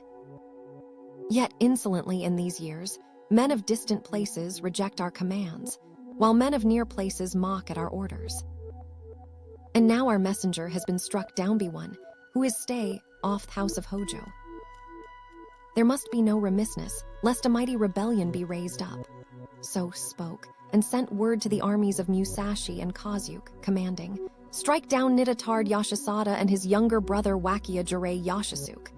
Hearing of this, Yashisada gathered together the chief of his kinsmen, saying, "What ought to be done in the matter?" Then these proposed divers things, and their counsels were divided. But when Yashisada's brother Wakia Jure Yashisuke had considered for a time, he came forward and spoke a word, saying, "For those who follow the warrior's way, It is proper to despise death and esteem honor. Unless fortune is with us, we cannot prevail against the governor of Sagami by standing behind the Tone River. His house, which has ruled the realm for more than 160 years, is still so mighty that no man counts its orders as nothing. Nor can we endure for long by trusting to kinsmen in the province of Echigo, if perchance there be those who are out of harmony with us. How mortifying it would be were the men of the realm to say, "They havefuled to this place, and that, unable to do great things, or, having killed a messenger from the governor of Sagami, a person called Nida ran away to another province and was struck down there. Rather let us be called rebels, the Taiheiki, and for the court's sake give up these lives that must be forfeited soon. For then our valor will bring honor to our descendants after we are dead, and our fame will cleanse our corpses lying by the side of the road. Why else have we received an imperial mandate before others? Let each of us entrust his fate to heaven, with the mandate pressed Tohai's forehead. Though he be but a single rider, let each go out into the provinces to win the hearts of others. If warriors will join themselves to us, we shall soon conquer Kamakura. If they will not, we must die with Kamakura as our pillow." So he spoke, placing honor above all and thinking first of valor. And the more than 30,000 in Smenin, that place agreed that it ought to be so. Now Yashisada thought, "If it is thus, we must arise quickly before tidings of our plans are spread abroad." At the hour of the hare on the 8th day off the 5th month, he raised his banner in front of the shrine of the bright divinity of Ikashina, opened the imperial mandate, boedto it 3 times, and went forth toward Kasagakino. Of those who rode together with Yashisada, the chief Werthy's kinsmen, Odachi Jirei Manuji, his son Magajerd Nariuji, his second son Yajirei Yuji Akira, and his third son Jirei 6 Yujikane. Horiguchi Sabard Sadamitsu and his younger brother Shurd Yukiyoshi, Iwamatsu Saburei Tsune, Satomi Gord Yashitane, Wakia Jiro Yashisuke, Eda Sabard Mitsuyoshi, and Mamonoi Jerd Naiyoshi. All their number did not exceed 150 horsemen. In his heart Yashisada thought, "How may I prevail with such a force as this?" But in the evening of that day, he beheld 2,000 warriors with goodly horses and armor galloping forward in a cloud of dust from the Tone River. Although he thought, "They are enemies," they were not enemies, but kinsmen from the province of Echigo, men of Satomi, Toriyama, Tanaka, Oida, and Hinkawa. Rejoicing exceedingly, Yashisada held his horse, saying, "I did not think to do this thing yesterday or today, though it has been in my mind for long. Yet now suddenly I have stirred up Mispirit to go forth. How is it that you know of it, since I have sent no tidings?"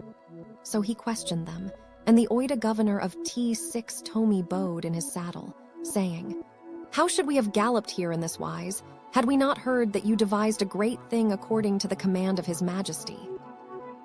On the 5th day, there came a goblin in the guise of a wandering monk, calling himself your messenger, who in a single day proclaimed these tidings throughout the province of Echigo. Therefore have we hastened here, joining night to day, and assuredly those that dwell in far places will come before tomorrow. If you think to go forth to another province, please wait a while for their warriors." Then all together got down from their horses, greeted each one the other, and rested their bodies and the bodies of their horses. As they abode in that place, there came a mighty host of more than 5,000 riders, galloping to join them with family banners held high, the rearmost of the men of Echigo, and the Genji of Kai and Shinano.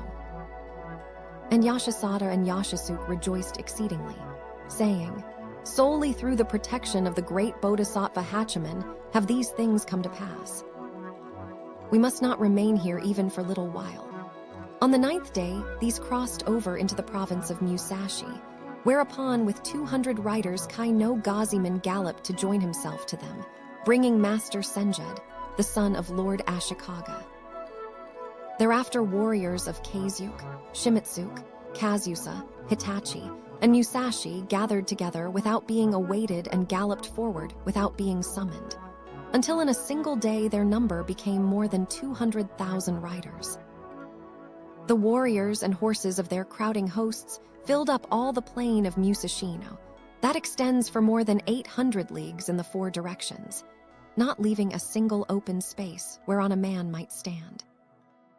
Not a bird could fly, of those that soar through to heavens, nor an animal find refuge, of those that run over the earth. The moon rising from the herb, strewn the Taiheiki moor glimmered above horses and saddles, and shone aslant on armored sleeves. The wind cleaving the pampas grass set banners to fluttering and fretted billowing mantles. Since it was thus, the fast horses of many provinces bore tidings of alarm to Kamakura, one following upon another as closely as the teeth of a comb. Those who knew nothing of change in the world laughed together scornfully, saying, "Too much is made of this matter. What can happen? Were attackers to come against us from India or the land of Tiang, it would be a serious thing. But as for those that rise up within our land of Akitsushima, to smite the lord of Kamakura, are they not as the praying mantis that sought to block a carriage, or the ching, way bird that sought to fill up the sea?" But men of understanding spoke together fearfully, saying, "Alas, a terrible thing has come to pass. A mighty enemy has risen up within our very walls, while yet the fighting continues in the western lands and home provinces. Truly it is as when Wu Tzu Hsi advised Fu Chi King of Wu, saying, 'Chin is a wound, but Yi is a disease of the vitals.' For thenceforward the men of Kamakura no longer made ready to send an army against the capital, but thought only of striking down Lord Nitta. On the 9th day they consulted together concerning the battle to come, and at the hour of the snake on the 10th day they sent forth Kanazawa Sadamasa the governor of Musashi to Shimakabe with 50,000 horsemen, that he might assemble warriors in Kazusa and Shimesa to fall upon the enemy from behind. Likewise, they gave 60,000 men of Musashi and Keizuke to the Grand Marshal Sakurada Jibu, no, Tei Sadakuni, and to Nagasaki Jiro Takashige, and Nagasaki Magashir 6 seamen, and the lay monk Kaji Jurei seamen, all of whom they sent from Kamaji to the Uruma River, to stand behind the river and smite the enemy where they sought to cross. Now since Shakya, the storm winds of the east had sunk into section classic Chinese examples of futile effort. Because Qin was a distant enemy and Yi was close at hand. Qin here is a mistake for Chi. Chapter 10, Copyright Slumber, and men were as though forgetful of the uses of bow and arrow.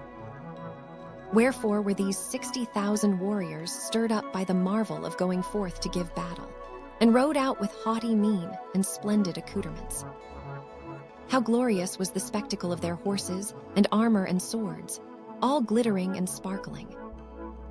When these had passed 2 days on the way, they came to Kotsashi Moor in Musashi, it being the hour off the dragon on the 11th day. From there they gazed upon the distant camp of the Genji, where stood the enemy hosts like clouds or mist, untold thousands and myriads of riders. And Sakurada and the Nagasaki held their horses in that place, forbearing to go forward, since perhaps the enemy was not as they had thought. Quickly then Yashisada's armies crossed the Uruma River, moved forward raising a battle cry, and shot humming, Bulb Arosto begin the fighting, whereupon the Hike too raised a battle cry and moved their banners up. First the Genji sent forth 100 archers to shoot, and the Hike sent forth 200. Again the Hike sent forth 1,000 riders to attack, and the Genji sent forth 2,000. So more than 30 times in one day did Minamoto and Tara strive together, each sending forth more warriors. The Genji lost 300 slain, and suffered their horses to draw breath for a while.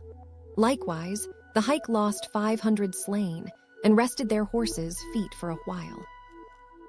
And the night having fallen, both sides said, "Assuredly shall we contend in battle again on the morrow." The Genji drew away 3 leagues to camp by the Uruma River, while the Hike drew away 3 leagues to camp by the Kyum River. Nor was the one camp so much as 500 yards distant from the other, but through the night both burned watchfires, waiting eagerly for the coming of day.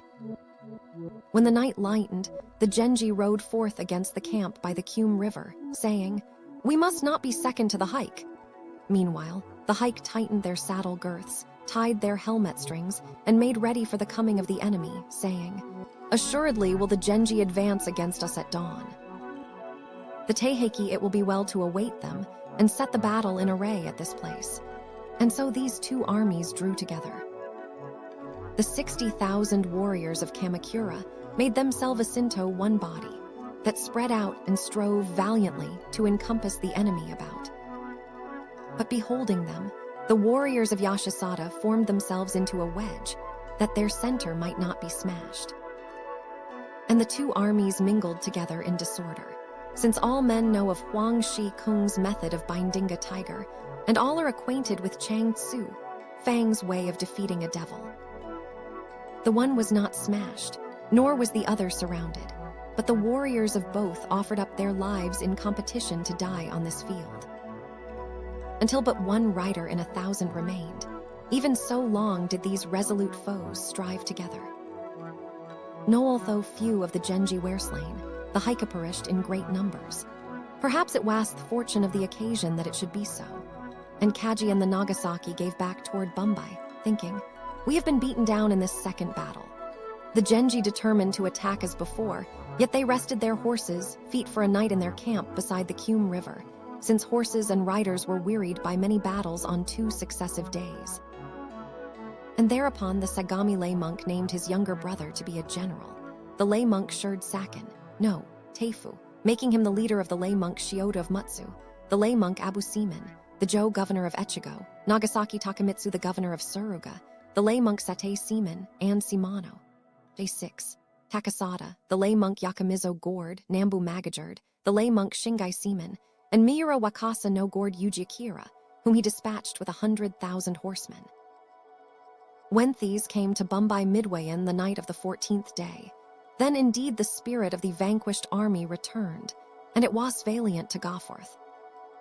Before the end of that night, Yashisada advanced against Bombay with a battle shout, all unaware of the great host of fresh warriors come to join themselves to the enemy. But the men of Kamakura chose out 3,000 mighty archers that went forward, shot arrows as thick and fast as falling rain, and smote the Genji so sorely that they could not attack. And then the hike encompassed Yashisada's army about, attacking furiously.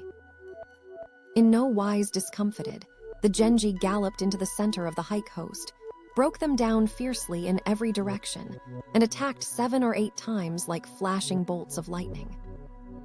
But the enemy were exceedingly numerous, their warriors were fresh, and they fought with high regard for honor, saying, "We must wipe out the shame of defeat." Wherefore, at last Yashisada drew away vanquished toward Horigane. Very many of his warriors were struck down, nor could any man tell the number of those who were grievously wounded. Had the men of Kamakura pursued after Yashisada quickly on that day to attack him, then must Yashisada have been destroyed. But foolishly, they allowed the hours to pass, thinking, "What can the enemy do now?" Assuredly will the men of Musashi and Kazuke attack Nida and drive him forth. This was a sign that the luck of the hike was ended. Miura Atawa speaks of warfare.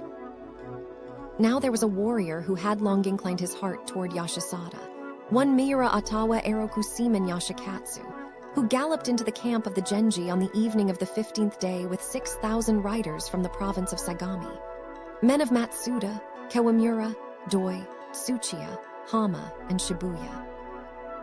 Joyfully, Yashisada hastened to receive him. He dealt with him most courteously, caused him to sit close, and asked him concerning the fighting. Respectfully, Eroku Seaman said, "In these days the realm is divided into 2 camps, whereof neither may abide in peace, save only through victory over the other in warfare. It may be that 10 or 12 battles will be contested, yet assuredly we shall know peace in the end, since the last issue the Taiheiki must accord with the will of heaven.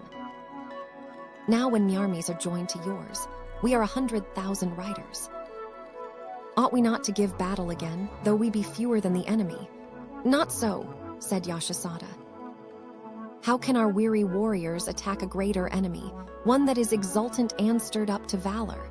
Yashikatsu spoke again, saying, "Assuredly will you win the battle to come." In ancient times, when Ca Qin and Ca Chu contended together, the Ca Chu general Wu Hsin, Qian defeated 800,000 men off the Ca Qin general Li Yu with but 80,000 men, and cut off more than 400,000 heads. Thereafter Wu Hsin, Qian was proud and remiss in fighting, thinking, "There is nothing to fear from the warriors of Ca Qin." Sung I, the assistant general of Ca Chu, saw this and said, "It is said, Wina victorious general is proud and his soldiers are negligent. Most certainly will they be destroyed." Now it is even thus with Wu Hsin Qian. When else should he be destroyed?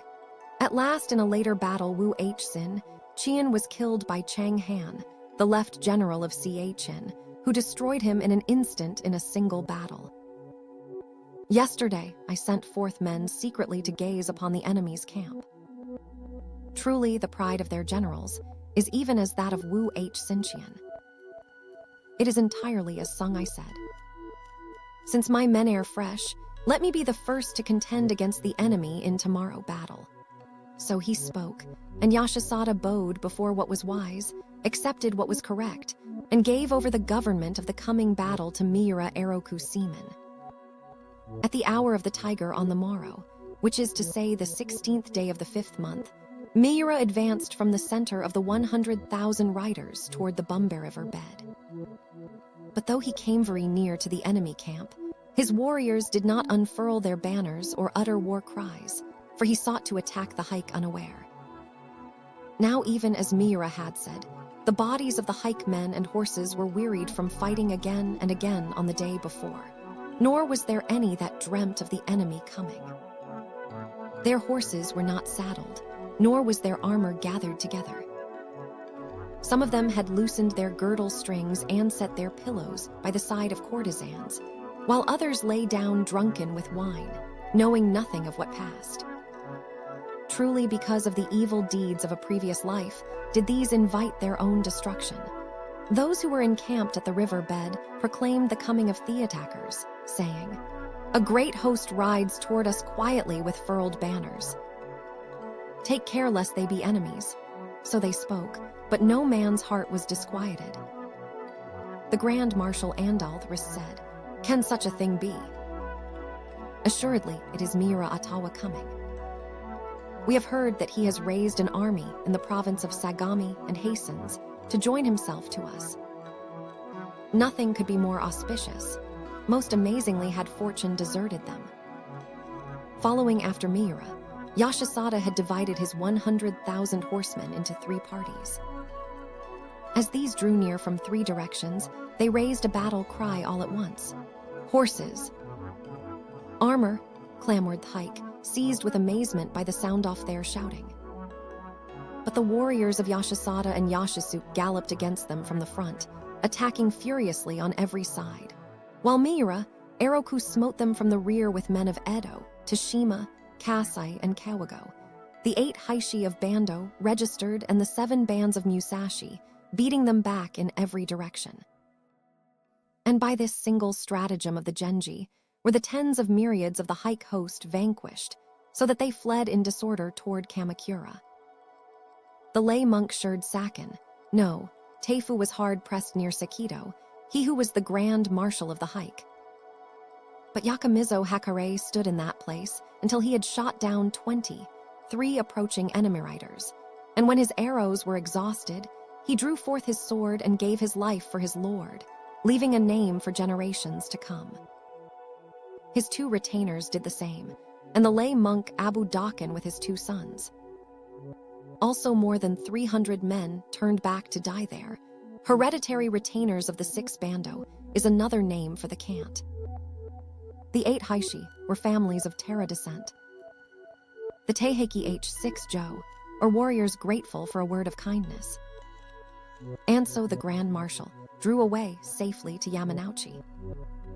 Now Nagasaki Jiro Takashige caused soldiers of low degree to carry the heads of 2 enemies that he had grappled with and slain in the battle of the Kyum River, as well as the heads of 13 others killed with arrows. And he came to the mansion of the Lord of Kamakura with arrows still, standing in his armor, whereof the white threads were dyed red with blood from the mouths of his wounds. Takashide's grandfather, the lay monk, came forth to greet him joyfully. He sucked his wounds, held the blood in his mouth, and wept, saying, "Although the old proverb says, 'None knows the child so well as its father,' I thought of you as a person who would be of no service to our Lord. Wherefore constantly I reproached you for your lack of filial piety. Most grievously did I err.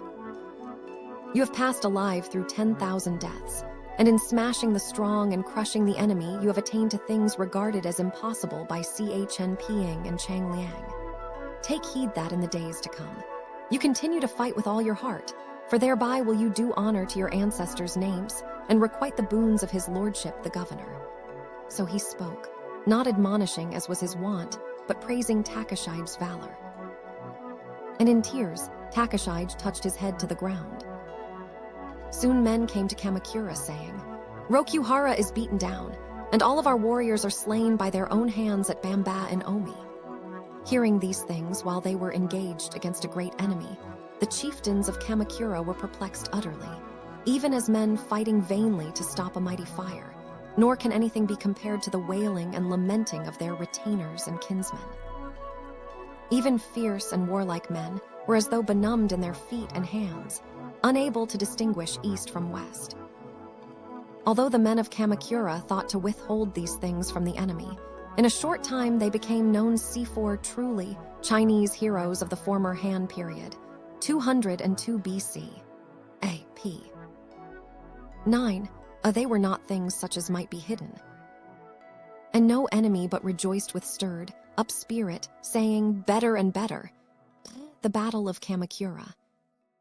When tidings of Yashisada's victories were proclaimed abroad, like clouds or mist, the warriors of the 8 eastern provinces joined themselves to him. Tarrying for a day at Sekido to write the names of those who came, he indeed recorded 800,000 copyright writers, a most mighty host, whereof he fashioned 3 armies, with 2 grand marshals in charge of each. The general of Theleft of the first army was Odachi Jiro Manuji, and the general of the right was Eda Sabure Yukiyoshi. And with more than 100,000 riders, these went forth toward the Gokyurakuji passage. The supreme general of the second army was Horiguchi Saburo Sadamitsu, and the assistant general was Ashima Moriyuki, the governor of Sanuki. And with more than 100,000 riders, these went forth toward Kabukirazaka. The generals of the third army were Nida Kadard Yashisada and his brother Wakia Jiro Yashisuke, and their kinsmen compassed them about. The Horiguchi, the Yamana, the Iwamatsu, the Oida, the Mamonoi, the Satomi, the Toriyama, the Nukata, the Ikinoi, the Yugawa, and the others. And with 600,000 horsemen they drew near to Kamakura from Kuizaka. Now to those in Kamakura had come Mensying. Even yesterday and the day before were battles set in array at Bumbai and Sekido, wherein our warriors were beaten down. But their hearts were not discomfited thereat, nor their countenances disordered. Of little consequence is this enemy, they thought scornfully. Yet with few remaining men, the lay monk Shirai Saken, no Teifu, the grand marshal sent forth to attack in front, had retreated toward Yamanouchi on the evening of the past day. Moreover, Kanazawa Sadamasa, the grand marshal sent forth to Shimokobe to fall upon the enemy from behind, now drew back toward Kamakura from Shimamichi, vanquished by Kayama Hagen and Chiba, no, Suk. And then the hearts of all were dismayed. "An undreamt of thing has come to pass," they said. The Taiheiki, even as these spoke, the enemy fell upon them from 3 directions, lighting fires in 50 places at Murayaka, Fujisawa, Kades, Kashigo, and Jikanzaka at the hour of the hare on the 18th day of the 5th month. The warriors of Kamakura ran around in every direction. The high and the low fled away blindly to mountains and fields. Most sorely did they lament, saying, while the emperor listened to the song of rainbow skirts, the war drums of Yang came shaking the earth. After the king lighted false signal fires, the banners of Yung and Ti barbarians came hiding the sky. Surely even as this was the destruction of Yu Wang of Chu, or the ruin of Hc and Tisung of Tiang. Registered since the Genji attacked from 3 directions, the Hike also divided their warriors into 3 armies. The general of the first army was Kanazawa Aritoki, the governor of Echigo, who defended Kuizaka with 30,000 men of Awa, Keizuke, and Shimitsuke. The grand marshal of the second army was Deibutsu Sadano, the governor of Mutsu, who defended the Gokyurakuji passage with 50,000 men of Kai, Shinano, Izu, and Suruga. The grand marshal of the third army was Akahashi Moritoki, the governor of Sagami, who defended Suzaki with 60,000 men of Musashi, Sagami, Dua, and Osha. And 8 Heishi of low degree were held behind in Kamakura with 100,000 warriors of divers provinces, to go forth to such places as might weakened. At the hour of the snake on that day, the 2 sides set the battle in array, and through the day and through the night they contended together. The attackers pressed forward with fresh men, time after time, so great were their numbers. The defenders held stubbornly in many engagements, so vital were their strongholds. Thunderously, their battle cries and shouts on the 3 sides jarred the heavens and made the earth to tremble. Now attacking in fish registered in Po Chit, Ai's song of everlasting sorrow. The Emperor Hc and Sung is depicted as listening to rainbow skirts, with his beautiful concubine Yang Kui, Fei, heedless of the approaching danger of rebellion. The Chu ruler Yu Wang was in love with a lady named Pao Shu, who could seldom be made to smile. On one occasion, a false war alarm caused the capital's signal fires to be lit, and the lady was much amused by the resulting confusion. Yu Wang later deliberately ordered the fires to be lit in order to divert her. When at last barbarians attacked the capital, the Chinese warriors ignored the king's summons. Scale wedges, no penning out like the wings of a fowl, both armies smote the enemy before and behind, stood fast on the right and left, gloried in honor and despised life. Assuredly was this a battle to decide great things, one such as would make it known to generations to come whether those who contended together were brave or cowardly. When a son was stricken, his father did not minister to him, but rode over his body to attack the enemy in front. When a lord was shot down from his horse by an arrow, his retainer did not raise him up, but mounted onto the horse and galloped forward. Some grappled with enemies to the end. Some exchanged sword, thrusts, and died together with their foes. It was impossible to know when the battle might cease, so valiant was the spirit of those warriors, who were resolved to fight even though 1,000,000 men perished and became one, or 100 positions fell and became one. The suicide of the Akahashi governor of Sagami.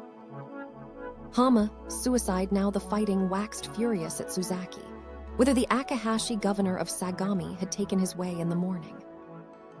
65 times during the day and night did warriors contend together with forged weapons, until all save 300 of the myriads of Akahashi's followers had fallen or fled.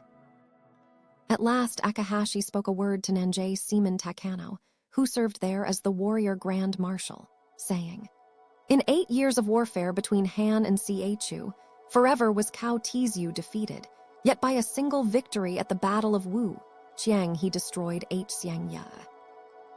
In 70 battles between Chi and Qin, never was Cheng, successful, yet at last through the victory of Chi, Qing he became the protector of the land.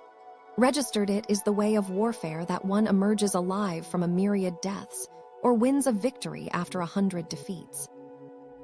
I do not believe that today will end the prosperity of the H6J6, even though the enemies like to win a trifling advantage in the fighting.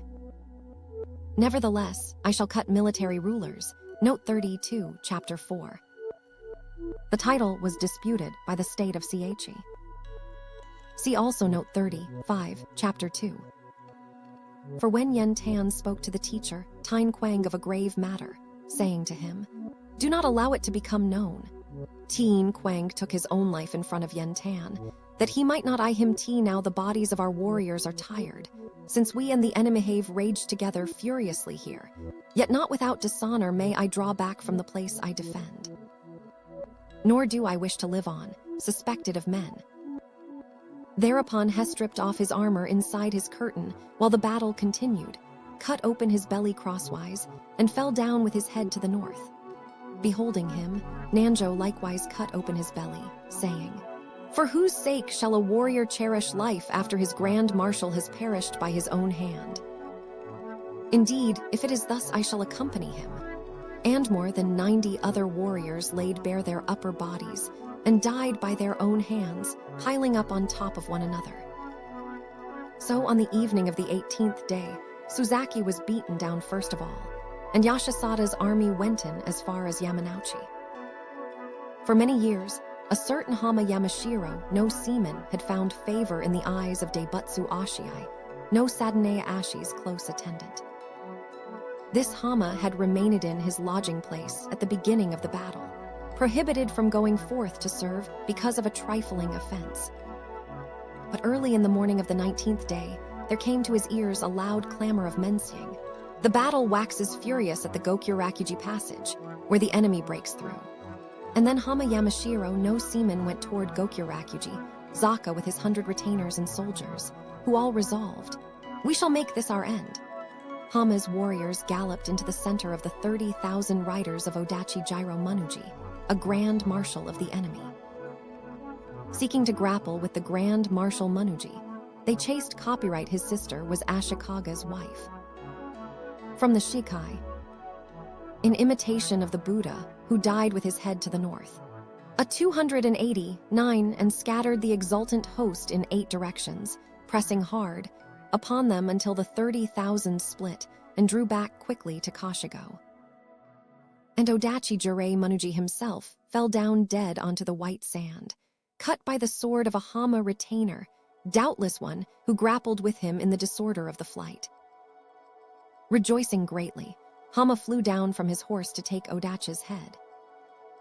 He pierced it with the end of his sword, galloped to Sadano's camp, and bowed in front of his curtain, saying, "By means of this battle I requite the boons of many years. Likewise, I ask leave to go before you tranquilly to the nether regions. If your uncertain life were to end, my mind would hold a wrong thought in this world and the next." Nor did he finish his words, but held back the flowing tears and cut his belly, so that he died. There was no man but marveled thereat, saying, "Of such a man as this was it said, you may rob a 3-corps army of its general. Of such a deed as this was it said, anger is requited with virtue." A beach appears at Inamura Cape. Now to Nida Yashisada came men saying, "Odachi Jiro Manuji, who went forth to the Gokurakuji passage, is slain by Hama, and his warriors are drawn back to Kades and Kashigo." Wherefore, Yashisada went around by Kades and Kashigo with 20,000 mighty men of valor, took his way toward Gokurakuji, Zaka deep in the night of the 21st day, and observed the enemy camp Bethelite of the setting moon. Northward beheld a steep path over high mountains, which extended all the way to the passage, as well as a gate where 50 or 60,000 warriors were lined up together behind rows of shields. Southward at Inamura Cape, the road was a narrow beach, strewn abundantly with obstacles to the wave's edge. Moreover, there ate the regret he would feel because of his lord's death would be a worldly tie interfering with his attainment of enlightenment. From the Analects, you may rob a 3-corps army of its general, but you cannot take away the free will of a common man. The meaning here is that nothing could deprive Hama of his honor. The Taiheiki were ships lined up on the water 500 or 600 yards distant, ready to shoot flanking arrows from towers. It was entirely natural that those who attacked these positions drew back unable to prevail, thought Yashisada. He dismounted from his horse, stripped off his helmet, and fell down and worshipped the sea, praying to the dragon gods with all his might. I have heard that the sun goddess of Issei, the founder of the land of Japan, conceals her true being in the august image of Vairocana Buddha. and that she has appeared in this world in the guise of a dragon god of the blue ocean. Now her descendant, our emperor, drifts on the waves of the western seas, oppressed by rebellious subjects. I have come against the enemy camp with my battle, axe to do a subject's duty, that I may render aid to his majesty and restore peace to the people. Let the 8 dragon, gods of the inner and outer seas, look upon my loyalty. Let them roll back the tides a myriad leagues distant to open a way for my hosts. So he prayed, and cast his gold, mounted sword into the sea. May it not be that the dragon, gods accepted it. At his setting of the moon that night, suddenly for more than 2,000 yards, the waters ebbed away from Inamura Cape, where for the first time a broad, flat beach appeared. Likewise, the thousands of warships deployed to shoot flanking arrows were carried away with the running tide, until they floated far out on the sea. How strange it was. Never was there such a thing as thighs. Now Yashisada spoke a word, saying, "TT is said of the general of the second host of later Han, registered that he drew out his sword and smote a rock when those within his castle thirsted, whereupon suddenly a fountain of water burst forth. Likewise is it said of the Empress Jinct of our court, that going forth against Scylla, she caused the waters to recede by casting a tide, ebbing pearl upon the surface of the sea, wherefore at last she was enabled to win a victory in the fighting. These are auspicious precedents from Japan and China, and marvelous things for all times. Warriors advance, press conquered at an AP. 200. So he commanded them, and the warriors of Echigo, Kazuke, Musashi, and Sagami all came together in one place. The Eda, the Odachi, the Satomi, the Toriyama, the Tanaka, the Yugawa, the Yamana, the Mamonoi, and the others. And when they had galloped across the wide beach at Inamura Cape in a straight line, they entered riotously into Kamakura. Then, in perplexity, the hike wavered between 2 courses, instead of facing the enemy resolutely to give battle. If they were to fall upon this enemy in their rear, the attackers in front would follow after them and break through. If they were to defend against the enemy in front, these hosts in the rear would block the roads and strike them down. Now there was a certain Shimazu sure, a person renowned for his great strength, superior to others in body and build, of whom from early times the Nagasaki lay monk, registered, had thought, "He is one who will be of service to our Lord in time of need." The lay monk himself had placed the cap of manhood upon Shurd's head, and had looked to him as one worthy of 1,000 men. Therefore Shurd had not been sent forth to defend a gateway, but had been commanded stand hard by the mansion of the Sagami lay monk, that he might fight in the last battle. When men raised a clamor, saying, "The warriors at the beach are beaten down, and the Genji have pressed in to Wakamiya Road," the Sagami lay monk called Shimazu to him and personally filled his cup with wine. And after Shimazu had drunk 3 times, the lay monk brought forward his horse Shuranami for him, saddled with a silver, trimmed saddle, the finest horse of the Kanto, kept in a stable 3 bays long on every side. Of those who watched, not one but was envious in his heart. Quickly Shimazu mounted this horse in front of the gate, his great crimson badge fluttering in the sea breeze from Yui no Hama. And he took up his weapons and galloped forward impressively.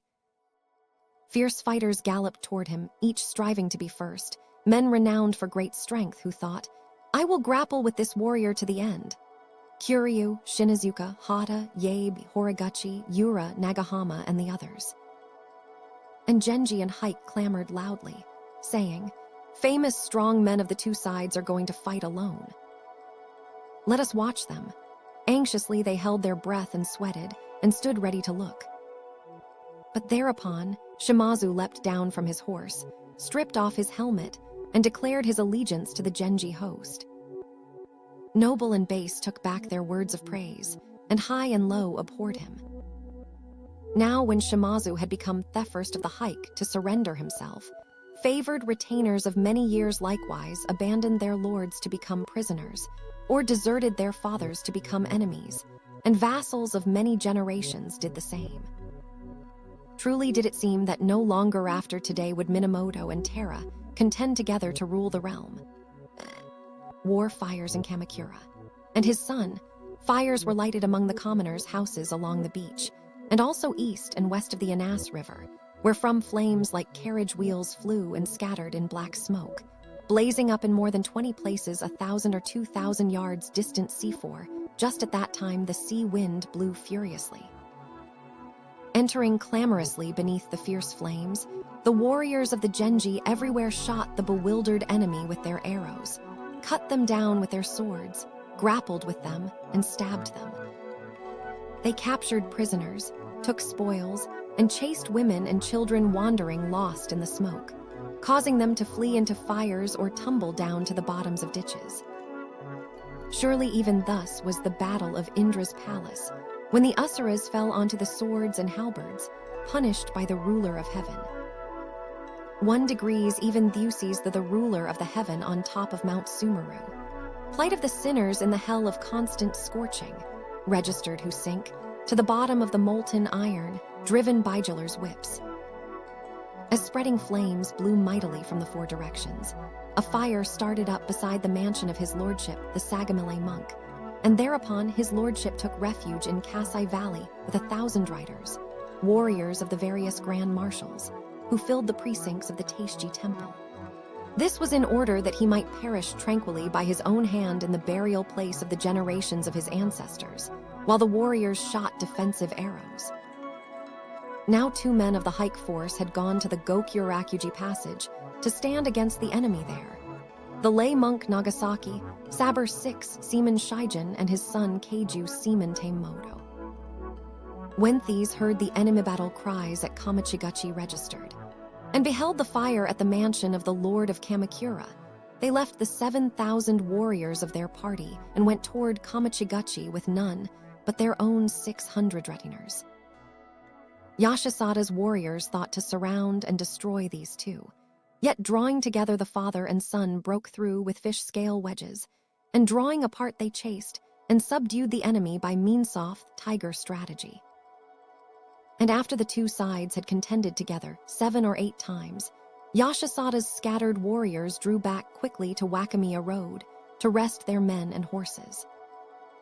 Thereupon the father and son resolved to part to the left and right, that the one might take his way to the Tengu temple and the other to Ogi Valley, where they beheld dust from horses' feet rising in great abundance, as though men fought in those copyright places.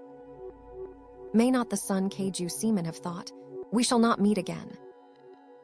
He gazed back toward his father with the aspect of one stricken, with the grief of parting. But Shijin shamed him loudly, saying, "Why do you grieve because of our parting? Were one of us to die while the other remained to live, truly it would be long until Avasai, one of the Buddhist 8 hot hells, equals the Hojo family temple in Kasai Valley, equals the center of this city. The Taiheiki we met again. But both of us will fall today, and tomorrow we will meet in the nether regions. What is so regrettable about parting for a single night?" So he spoke in a loud voice. Taimoto dried his tears, saying, "TF, that is the case, hasten to make the journey to Hades. I shall await you at the mountain road of Shide." And speaking, he galloped into the middle of the great host. Although the 3,000 horsemen off, the enemy eagerly surrounded Taimoto when they saw that the warriors with him were a mere 20 men. The sword at Taimoto's waist waskled Amakage, a 3-foot blade made by Raider 6 Kuniyuki, who purified himself for 100 days beforehand. Amakage smashed to pieces the helmet, bowls of those that came within its compass, or cut off their breastplates as though they had been monks' scarves, until at last the enemy no longer dared to draw near to that sword, but only sought to strike down Taimoto by shooting arrows furiously from distant places. When 7 arrows stood in the flesh of his horse, Taimoto thought, "Since it is thus, I cannot draw close to a suitable enemy to grapple with him." Lightly, he leapt down from the horse in front of the great torii of Yui no Hama, where he stood alone with his sword turned up to make a staff, most like to the 2 kings. Yet as before, the warriors of Yashisada were content to shoot distant arrows from the 10 directions without seeking to draw near.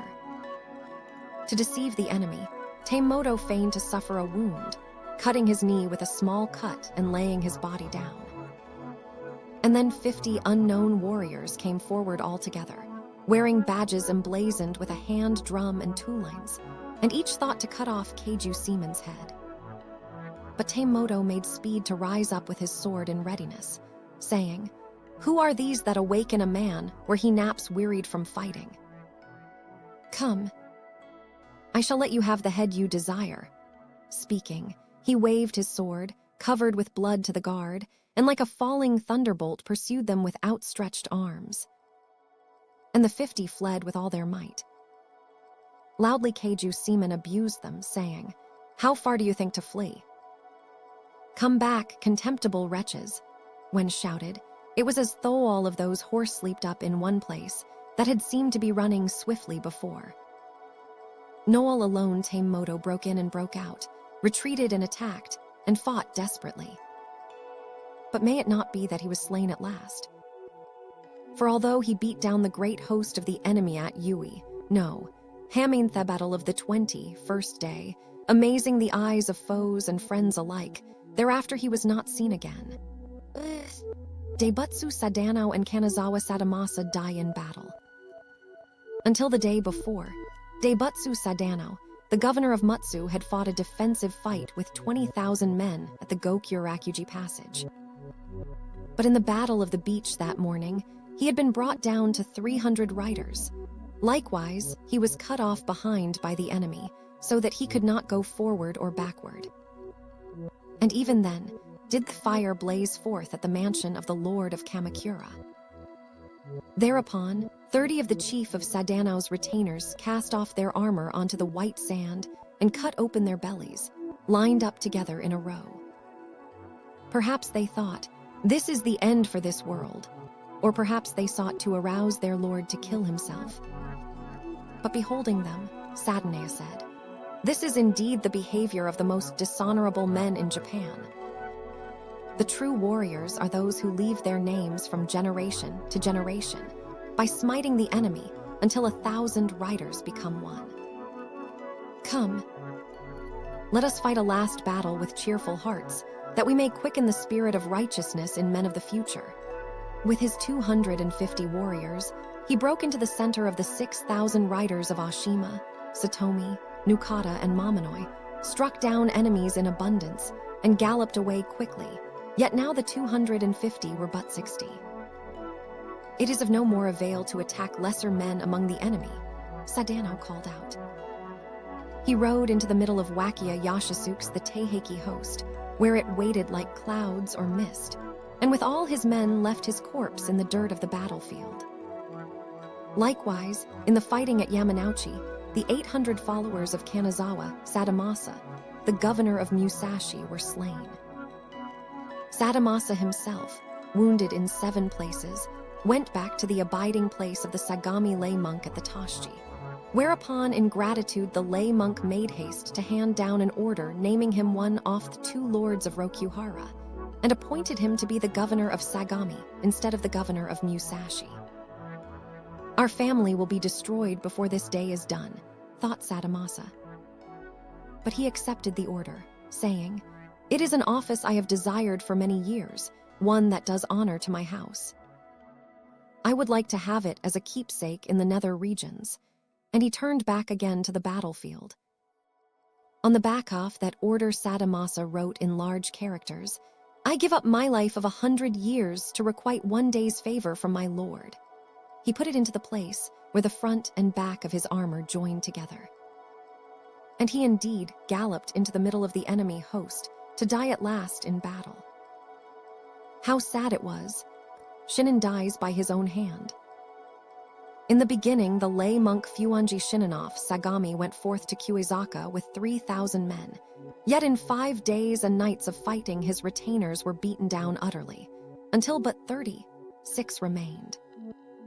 And when at last men came, saying, "All the places of attack are breached, and the enemy has broken into the valley," Shinin and his 30 6 warriors ran into the Fuonji temple to kill themselves, all at the same time. In a later day, men beheld a verse that Shinin had written with blood on a pillar of the hall, saying, "Wait a while, traversing together the travel, road of Shide Mountain, let us speak of the transient world." Surely he thought of his son, Nakatoki the governor of Echigo, how he took his life at Bamba. Not even at the end did Shinin forget his many years' love of elegant pursuits, but wrote of the grief in his heart and left this verse to be praised by the realm. How refined were his tastes. Cas the suicide of Shioda and his son, there was one Mimbu, no Teiya Toshitoki, a son of the lay monk Shioda Daiyer of Matsu, who cut open his belly and fell down in front of his father Dei to stir him up to slay himself. Darkness seized Doyai's eyes by reason of this sudden parting. Andai's spirit was disordered, nor could he stop his falling tears.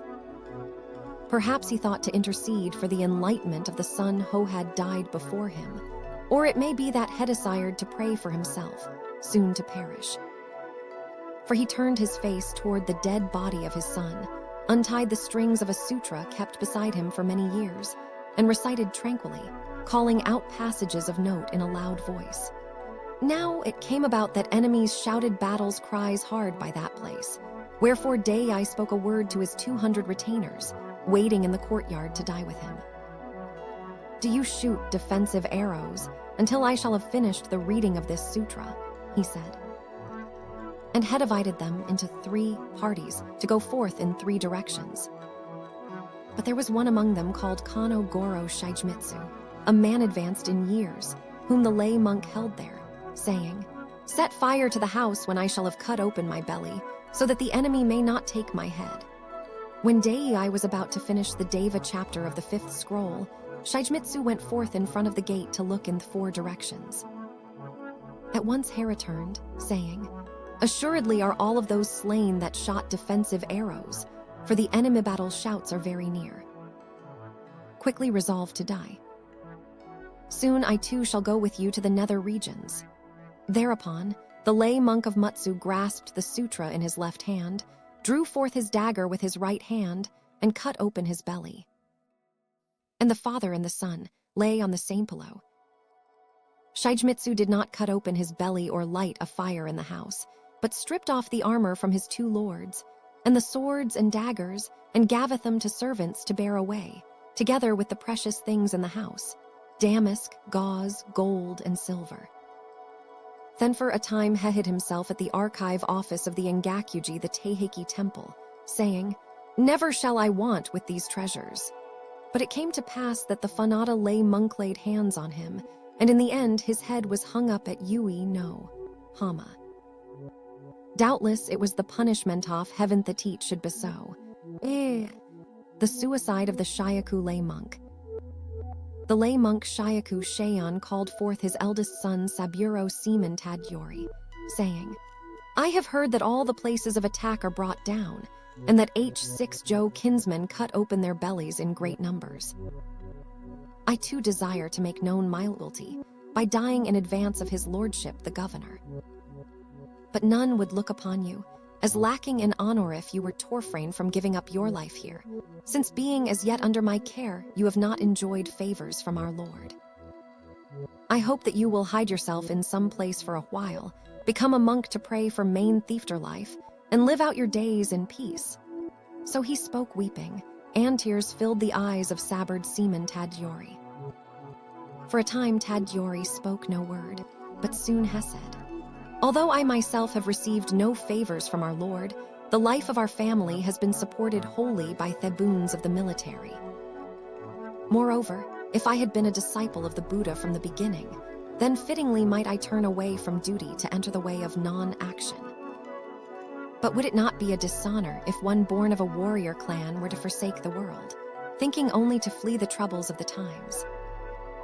How might such a one's ears endure the words of the men of the realm?" Nor did he finish, but drew forth his dagger from beneath his sleeve, secretly plunged it into his belly, and died where he knelt. Beholding this, Tadyori's younger brother Shyaku Shirei thought to cut his belly after him.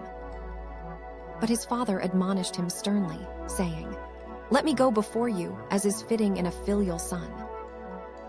You may take your life when I have done." Thereupon, Shyaku Shirei put away his dagger to kneel before his father, the lay monk. The lay monk caused a monk's chair to be brought to the middle gate, whereon he sat with legs crossed and soles upturned. As on his wide-mouthed trousers, he wrote a death song in praise of the Buddhist law. Holding the trenchant hair splitter, he severs emptiness. Within the mighty flames, a pure cool breeze. He folded his hands, stretched out his neck, and commanded his son Shurd, "Strike!" And when Shurd had laid bare the upper half of his own body, he struck off his father's head. After he had made the sword right again, he thrust it into his body up to the hilt and fell on his face. Moreover, 3 retainers ran forward to be pierced by the same sword, falling down with their heads in a row like fish on a skewer. The suicide of the Ando lay monk, the matter of Wang Ling of Han. Among the hike warriors, there was an uncle of the wife of Nida Yashisada, the lay monk and a seaman Shishu. In the beginning, this and went to the Anas River with 3,000 riders, but the men of Sarada Tare beat him back, coming around behind him from Inamura Cape, and thereafter he was surrounded by the armies of Yura and Nagahama, who slew all but 100 of his warriors. And 6 returned to his house, wounded in many places, but the house had been consumed utterly by flames at the hour of the snake in the morning. His wife, children, and kinsmen were fled away to unknown places, nor was there any to ask concerning them. Moreover, men came saying, "The mansion of the Lord of Kamakura is burned down, and his lordship, the lay monk, has fled to the Teishoji. Can it be seen in the ruins of his lordship's house that warriors have cut their bellies and perished there?" And 6 asked. "No person can be seen," they replied. "How regrettable a thing is this," said And. "What addish honor it would be, were men of the future to say contemptuously, that the Taiheiki warriors of the hike suffered the feet of enemy horse-stow fall upon the place where for many years dwelt the Lord of Kamakura, the ruler of the land of Japan, nor did so many as 1,000 or 2,000 of them die there. Come, warriors. On Thoroughwinds of that august dwelling, let us tranquilly take the lives we are aboutalos, that we may cleanse the Lord of Kamakura of shame." So he spoke, and went forth toward Kamachigachi with the 100 retiners left to him. At Tanitsuji, he got down from off his horse to look upon the dead ruins, where until the morning had stood the stately mansion with its towering walls. Swiftly were these turned to ashes. Instantly was all swept away, save only the smoke of change.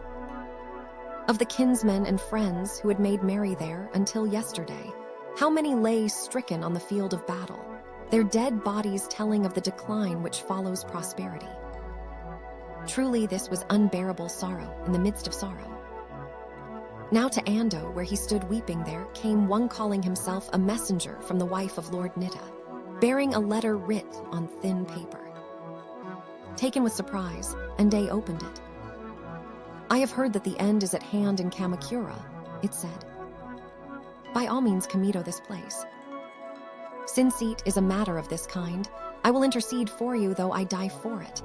Such were the words written therein. But Ando waxed exceeding wroth, saying, "TT is said, the robes of one who enters a sandalwood grove will become fragrant of themselves without being dyed. 2. When a warrior's wife is of steadfast heart, then will that family endure, and its descendants will have a name in the land. So when Kaotsu of Han and Hsiang Ye of Chu contended together in ancient times, a person called Wang Ling built a castle and shut himself up therein, and though Chu attacked it, it did not fall. The warriors of Chu consulted together, saying, 'By no means is Wang Ling lacking in filial piety toward his mother. If we were to lay hands upon his mother and puther in front of our shields when we attacked the castle, assuredly Wang Ling would not be able to shoot an arrow, but would come out to surrender.' And thereupon, by stealth, they seized Wang Ling's mother, degrees 3 from a Buddhist sutra, and means that when a woman marries into the warrior class, she is expected to adopt its code. In her heart this lady thought, Wang Ling's devotion to me exceeds the filial conduct of the great Shun and Seng Tsan. TM, if I go before his castle bound in front of a shield, he will suffer the castle to be beaten down, overmastered by his affliction. I would not have it thus. Rather would I give up this fleeting life for the sake of my descendants. So she thought, and indeed brought honor to Wang Ling's name be dying on a sword. Now until this time I have enjoyed the favors of the Hatch 6 family and have become a person known to others. If I were to surrender myself in the hour of their extremity, would any man believe that I knew the meaning of shame? If Yashisada understood a warrior's duty, never would he suffer his wife to write such a letter, though her woman's heart stirred her up to speak. Likewise, if Yashisada were to seek in this way to know the enemy mind, then would it be fitting that his wife should turn away from it with all her might, thinking, "My kinsmen must not be put to shame." Well is it said that like seeks out like. For the sake of my descendants, I will refuse to call upon them. So he spoke, now weeping and now waxing angry. And while the eyes of the messenger gazed upon him, Hedokup Thelider with his dagger cut open his belly and died. Master Senjue flees to Shinano. In disguise to Osha in many battles on one day and the next, the attackers slew all the retainers of Suwa Saber 6 Moritaka, he who was the son of the lay monk Suwa Sama, no, Suk. With but single follower, Moritaka came to the camp of the lay monk Shirai Sakin, no, Teifu, saying, "T believe that the battle in Kamakura has become hopeless, so I have come to wait upon you at the end. Quickly make your resolution." Shun was a mythical Chinese sage emperor. Seng Tian was a disciple of Confucius, noted for his filial piety. The Taiheiki, when Moritaka pressed him in this manner, the lay monk sent away his people and spoke secretly in Moritaka's ears, saying, "Because of the disturbance which has arisen unexpectedly, our house must surely be destroyed." Truly, the Kosatharioff lies solely in the comportment of the Lord of Sagami, who has turned his back on the minds of men and transgressed against the will of the gods. But although heaven detests the proud and diminishes the full, yet if it be that our family has not used up all the good karma of its generations of virtuous acts, may not one Amonjit's sons pick up the thing that is broken off and revive the thing that is ended? So in ancient times, there was a minister of the state of Siechi, Pao Shu Ye by name. Understanding that Siechi would be destroyed by the unrighteousness of Duke H. Xiang, Pao fled to another country with Duke H. Xiang's son H. Xiao, Po. And it came to pass that Duke H. Xiang was destroyed by Wu Qi and forfeited the land of Siechi. Thereupon, Pao Shu Ye raised up H. Xiao Po, went forth against the land of Siechi, killed Wu Qi, and at last protected the land of Siechi. This H. Xiao Po was Duke Huan of Siechi. Registered, therefore is it meet that I should consider carefully instead of hastening to take my life.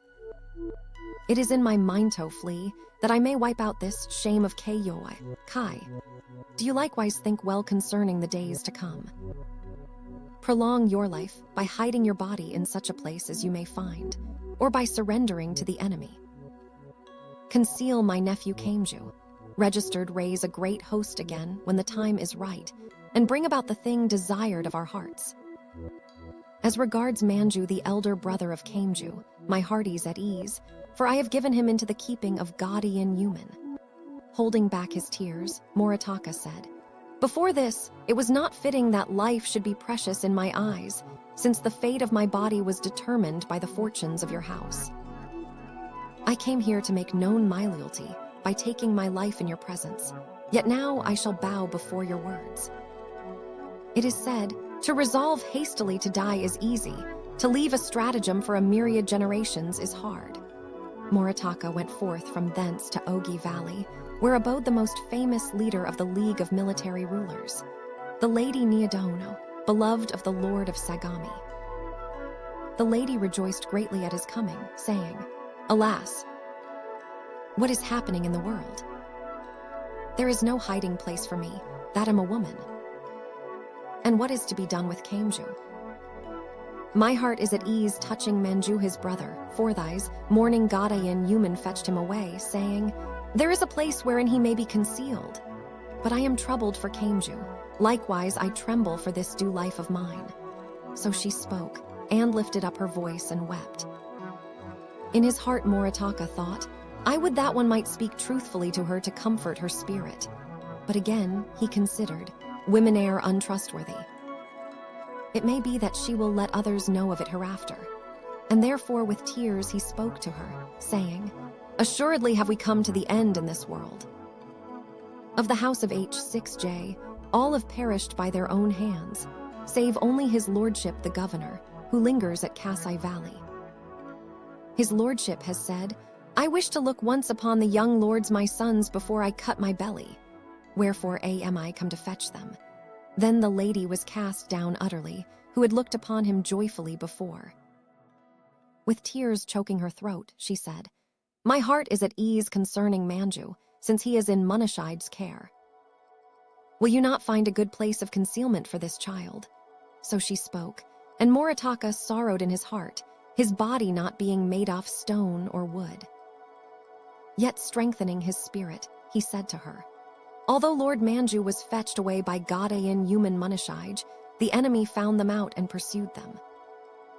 Munashige ran into a house at Kamichiguchi, where he stabbed the child to death, cut open his belly, and died in the flames.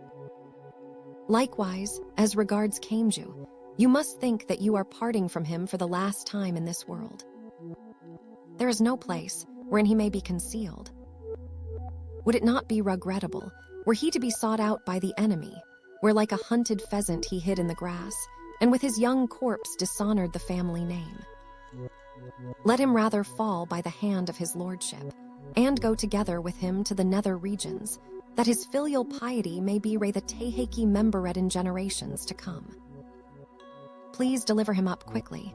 Mosterable are these your words, said the lady. If the enemy lay hands upon him, there is no hope, but how may I and Dorito have him struck down by those who have reared him and his brother?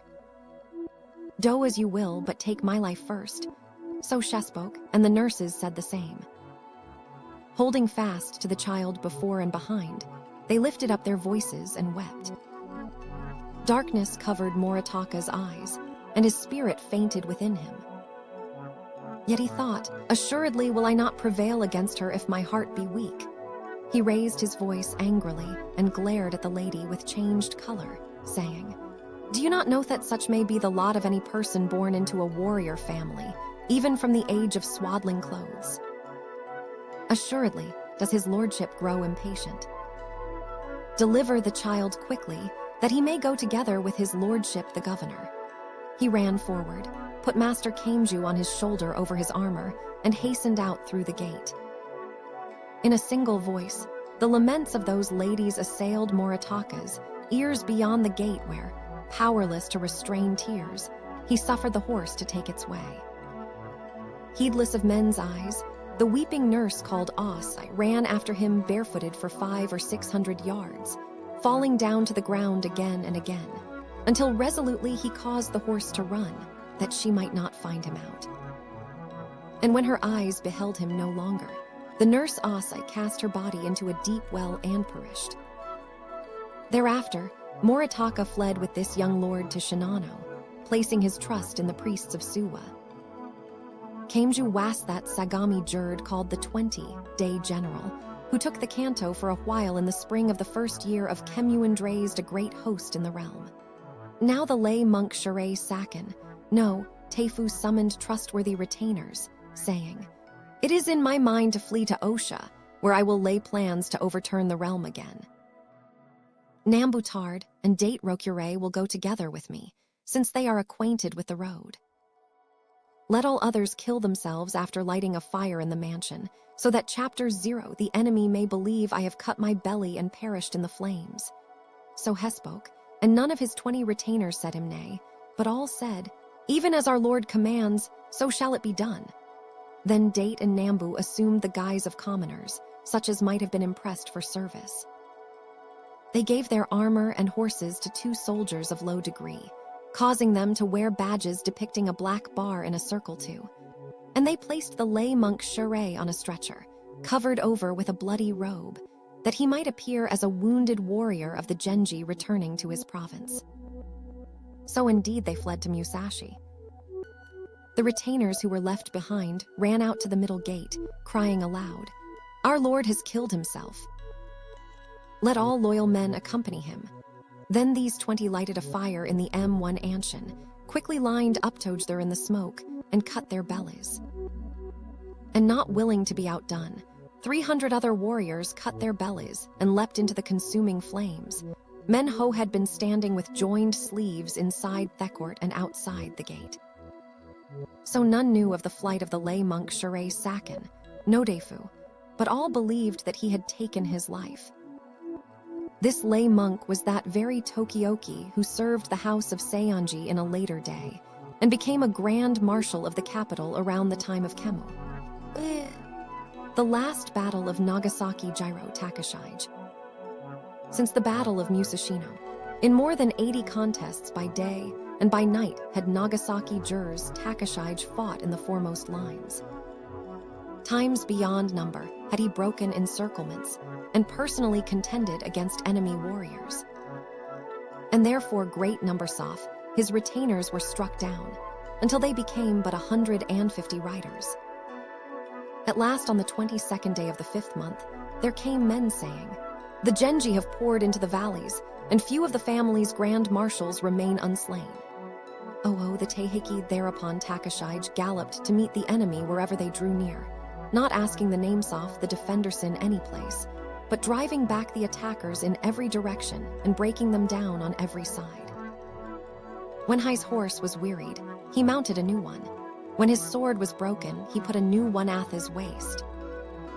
But after he himself had cut down 30, won enemies and broken the Genji lines 8 times, he went back to the abiding place of the Sagami lay monk at Kasai Valley, where he bowed tearfully at the middle gate, saying, "Never again after today shall I greet my lord in this world, whose face I have beheld morning and evening, honored even as my ancestors in the service of his house. Single-handed have I put the Enemido flight in many places, ever have I been victorious in many battles.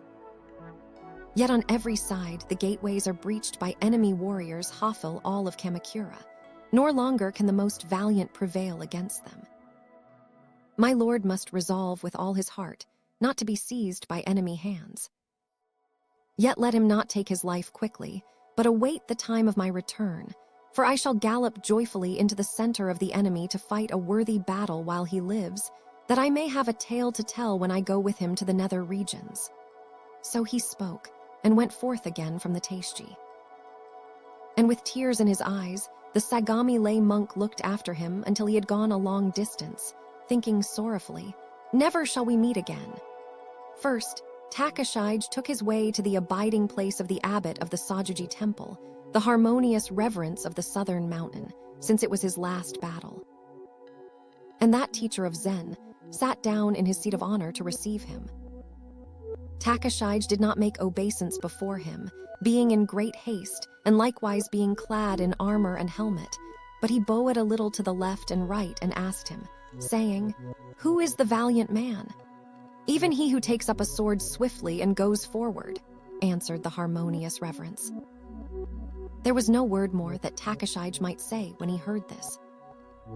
Then before the gate, Takashige mounted his horse, with his 150 warriors before and behind him. Casting away his badge, he rode quietly into the camp of the enemy, thinking only to draw near to Yashisada to grapple with him to the end. With tranquil hearts, the warriors of the Genji opened a way for him, until he came to a place not 50 yards distant from Yashisada. Doubtless these failed to understand that he was an enemy, since his men bore no banner aloft, nor drew forth the swords from their scabbards. Yet how strong was the luck of the Genji. Even as the moment was at hand, there was one who saw Takashige and knew him, Yura Shinseman, standing in front of Yashisada. Yura raised a mighty shout, saying, "It is Nagasaki Jiro drawing near without raising a banner. Assuredly does he come here with a design, for he is a mighty man of valor. Let none remain. Let none escape. Thereupon, 3,000 warriors came crowding forward from the east and west to encompass Takashi's riders about, men of the 7 bands of Musashi from the foremost ranks. That which I devised has gone amiss, thought Takashige. He gathered together his 150 warriors tightly into one place and sent them galloping into the center of the 3,000 riders with a mighty shout. Sweeping forward to give battle, they mingled here, appeared there, and fought with flying sparks of fire. Most swiftly did they come together and disperse. Suddenly they were in back, while yet it seemed that they were in front, and assuredly many warriors were enemies hollocked to the Genji to be friends. Each of them was in 10 places at once, and they were equal to 10,000 men. Nor could the warriors of Yashisada find out Takashige, but struck down their fellows in great numbers. Beholding these things, Nagahama Roker 6 commanded, "The enemy are all without badges. Let that be a sign to you to grapple with them and kill them." Thereupon Genji warriors rode up beside the enemy and grappled with them fiercely, men of Kai, Shinano, Musashi, and Sagami. Those who grappled fell down together to the ground, where some took heads and the heads of some were taken. The sky was darkened with rising dust, the earth was clotted with sweat, the Taiheiki and blood. Surely it was not otherwise when Xiang Ye humbled the 3 generals of Han, or when the Duke of Lu, Yang caused the sun to move backward through 3 constellations. 29 as before, Nagasaki Jerd contended against the enemy with his 7 remaining men. He drove back the warriors who drew near to him, still thinking to grapple with a grand marshal of the Genji, for truly his eyes were set on Yashisada and his brother. Yet there was one foe who galloped close to cut him off and grapple with him. Yakyama Tard Shigesane, a resident of the province of Musashi. Nagasaki rode to meet him, thinking, "If he be a worthy enemy, I shall engage him." But when he saw that it was Yakyama Tare Shigesane, he thought, "Indeed, he is not a suitable adversary." He put Shigesane on his left side and split his helmet, bowed down to the cross-stitched bottom flap, so that Shigesane was cleft in 2 and perished. Likewise Shigesane's horse, its knee cut, was knocked over backward in a heap. There was one Sho Sabard Tamehisa that beheld these things, a resident of the same province. He galloped forward in his turn to grapple with Nagasaki, thinking, degrees, here is a worthy enemy. But Nagasaki laughed loudly, saying, "If it had been meet for me to grapple with a member of your band, I would not have disdained Yakyama. Come, come. I shall show you how an unworthy foe is killed." He laid hold of the braid of Tamehisa's armor, held him in the air, and tossed him away easily for a distance of 5 bow lengths. Whereupon 2 warriors fell down from off their horses head over heels, struck by this man flying like a cast stone, and died spitting blood. Then in a mighty voice Nagasaki proclaimed his name, saying, "Now I shall die in battle to requite the favors of the military. Jers Takashige, the eldest son of the lay monk Nagasaki Enki, who is steward to Takatoki, the former governor of Sagami, who is descended in the 13th generation from Satomori, the general of the Terra, who is descended in the 3rd, a generation from Katsurabara, the 5th princely son of the Emperor Kamu. If one among you thirsts after fame, let him draw near to grapple with me." He cut off his armor sleeves and skirt, and made ready to cleave into the middle of the enemy with his hair falling down around his face. Thereupon Takashige, $S retainers galloped in front of his horse to hold him, saying, "What is it that you do? You must go back now, to press the lord of Sagami to take his life. Already the enemy enter the valleys in disorder." "Truly," said Takashige, "too well have I amused myself with cutting down enemies, so that I forgot my promise to our lord. Come. If it be thus, let us return." So he spoke, and drew back from Yamanouchi with his 7 retainers. Now 500 riders of the Kodama band abused Takashige and his men, saying, "Despicable fellows, come back." As they raced their horses in pursuit C4 doubtless, they thought that Takashige fled. But whenever these enemies drew near, The 8 turned back to contend against them, 17 times, from Yamanouchi to Kasai Valley. Wherefore Takauji came to the abiding place of the Sagami lay monk with 23 arrows in his armor, hanging down even as the head feathers of the snowy heron. Takauji's grandfather, the lay monk, awaited him, asking, "How is it that you come so late?" And respectfully Takauji answered, "It was in my mind to draw near to the Grand Marshal Yashisada to grapple with him to the end." More than 20 times I galloped among the enemy, yet I could not draw near to him, nor did I behold any man worthy to be my foe. I smote and drove away 400 or 500 warriors of no consequence, men of Musashi and Sagami, and thought to pursue them to the beach, cutting them into round slisses and circles, and cleaving them in two. But my mind wassail at ease concerning our Lord, and therefore I came back.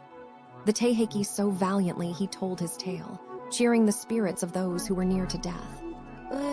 Takatoki and his kinsmen killed themselves at the Toshoji Temple. At the Toshoji Temple now Takauji ran around to this place, and that, saying, "Kill yourselves quickly. I shall go before you as your example."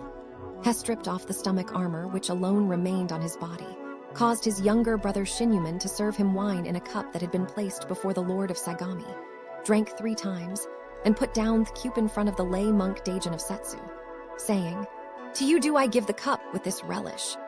And he cut his body with a long cut from left to right and fell down, pulling out his inwards in front of Daijin. Daijin took up the cup, jesting, "Ah, what a relish." However abstemious a man might be, he would not refuse to drink this. He drank the half of the wine therein, put down the cup in front of the Suwa lay monk, and in the same way cut his belly and died. When with tranquil spirit the lay monk Suwa Jikishe had tipped the cup 3 times, he put it down in front of his lordship the Sagami lay monk, saying, "Most fully have the young men displayed their loyalty. It will not do for others to be idle or to say, 'I am ripe in years.' From this time forth, let all eat of this repast." He cut open his belly in a cross, drew forth the dagger again, and laid it down before his lordship the lay monk. Now the lay monk Nagasaki Enki had delayed to Kuthai's belly, by reason that he looked with anxious eyes upon the Sagami lay monk. But Nagasaki Shinyumen, a young boy 15 years old that year, bowed before his grandfather, saying, "Assuredly will the Buddhas and gods give sanction to this deed." The filial descendant is he who brings honor to the name of his fathers. With 2 thrusts of his dagger he slashed the veins of his aged registered sakana, food eaten with sake, grandfather's arms. He cut his own belly, pushed his grandfather down, and fell on top of him. Thereupon the Sagami lay monk also cut his belly, urged to duty by this youth newly come of age, and the castle lay monk did the same, registered asterisk, while in the hall H6J kinsmen and men off of their houses bared their snowy skins to the waist, some cutting open their bellies, and some striking off their own heads. Truly 280, 3 men of the H6J took their lives, each striving to be first. Thereafter, a fire was lighted in the hall, wherefrom fierce flames leapt up, and black smoke darkened the sky. When the warriors in the courtyard and before the gate beheld that fire, some among them cut their bellies and ran into the flames, while others smote one another with their swords and fell down together in a heap, fathers, sons, and brothers. As a great river was the rushing of their blood, as on a burial field were their dead bodies laid everywhere in piles. Although the bodies of these disappeared in the flames, later it was known that more than 870 men perished in this one place. And in untold numbers others who heard of these things requited their obligations in the after-life, those sprung of Hike stock and those who had received favors from the family, whether monk or layman, man or woman. Truly it is said that in Kamakura alone, they were more than 6,000 persons. What a day was that! On the 22nd day of the 5th month of the 3rd year of Genko, the prosperity of the hike was destroyed utterly, after enduring for 9 generations. The discontent of the Genji was dispelled in a morning, that had been nurtured for many long years. Degrees, Takatoki's maternal grandfather. 11.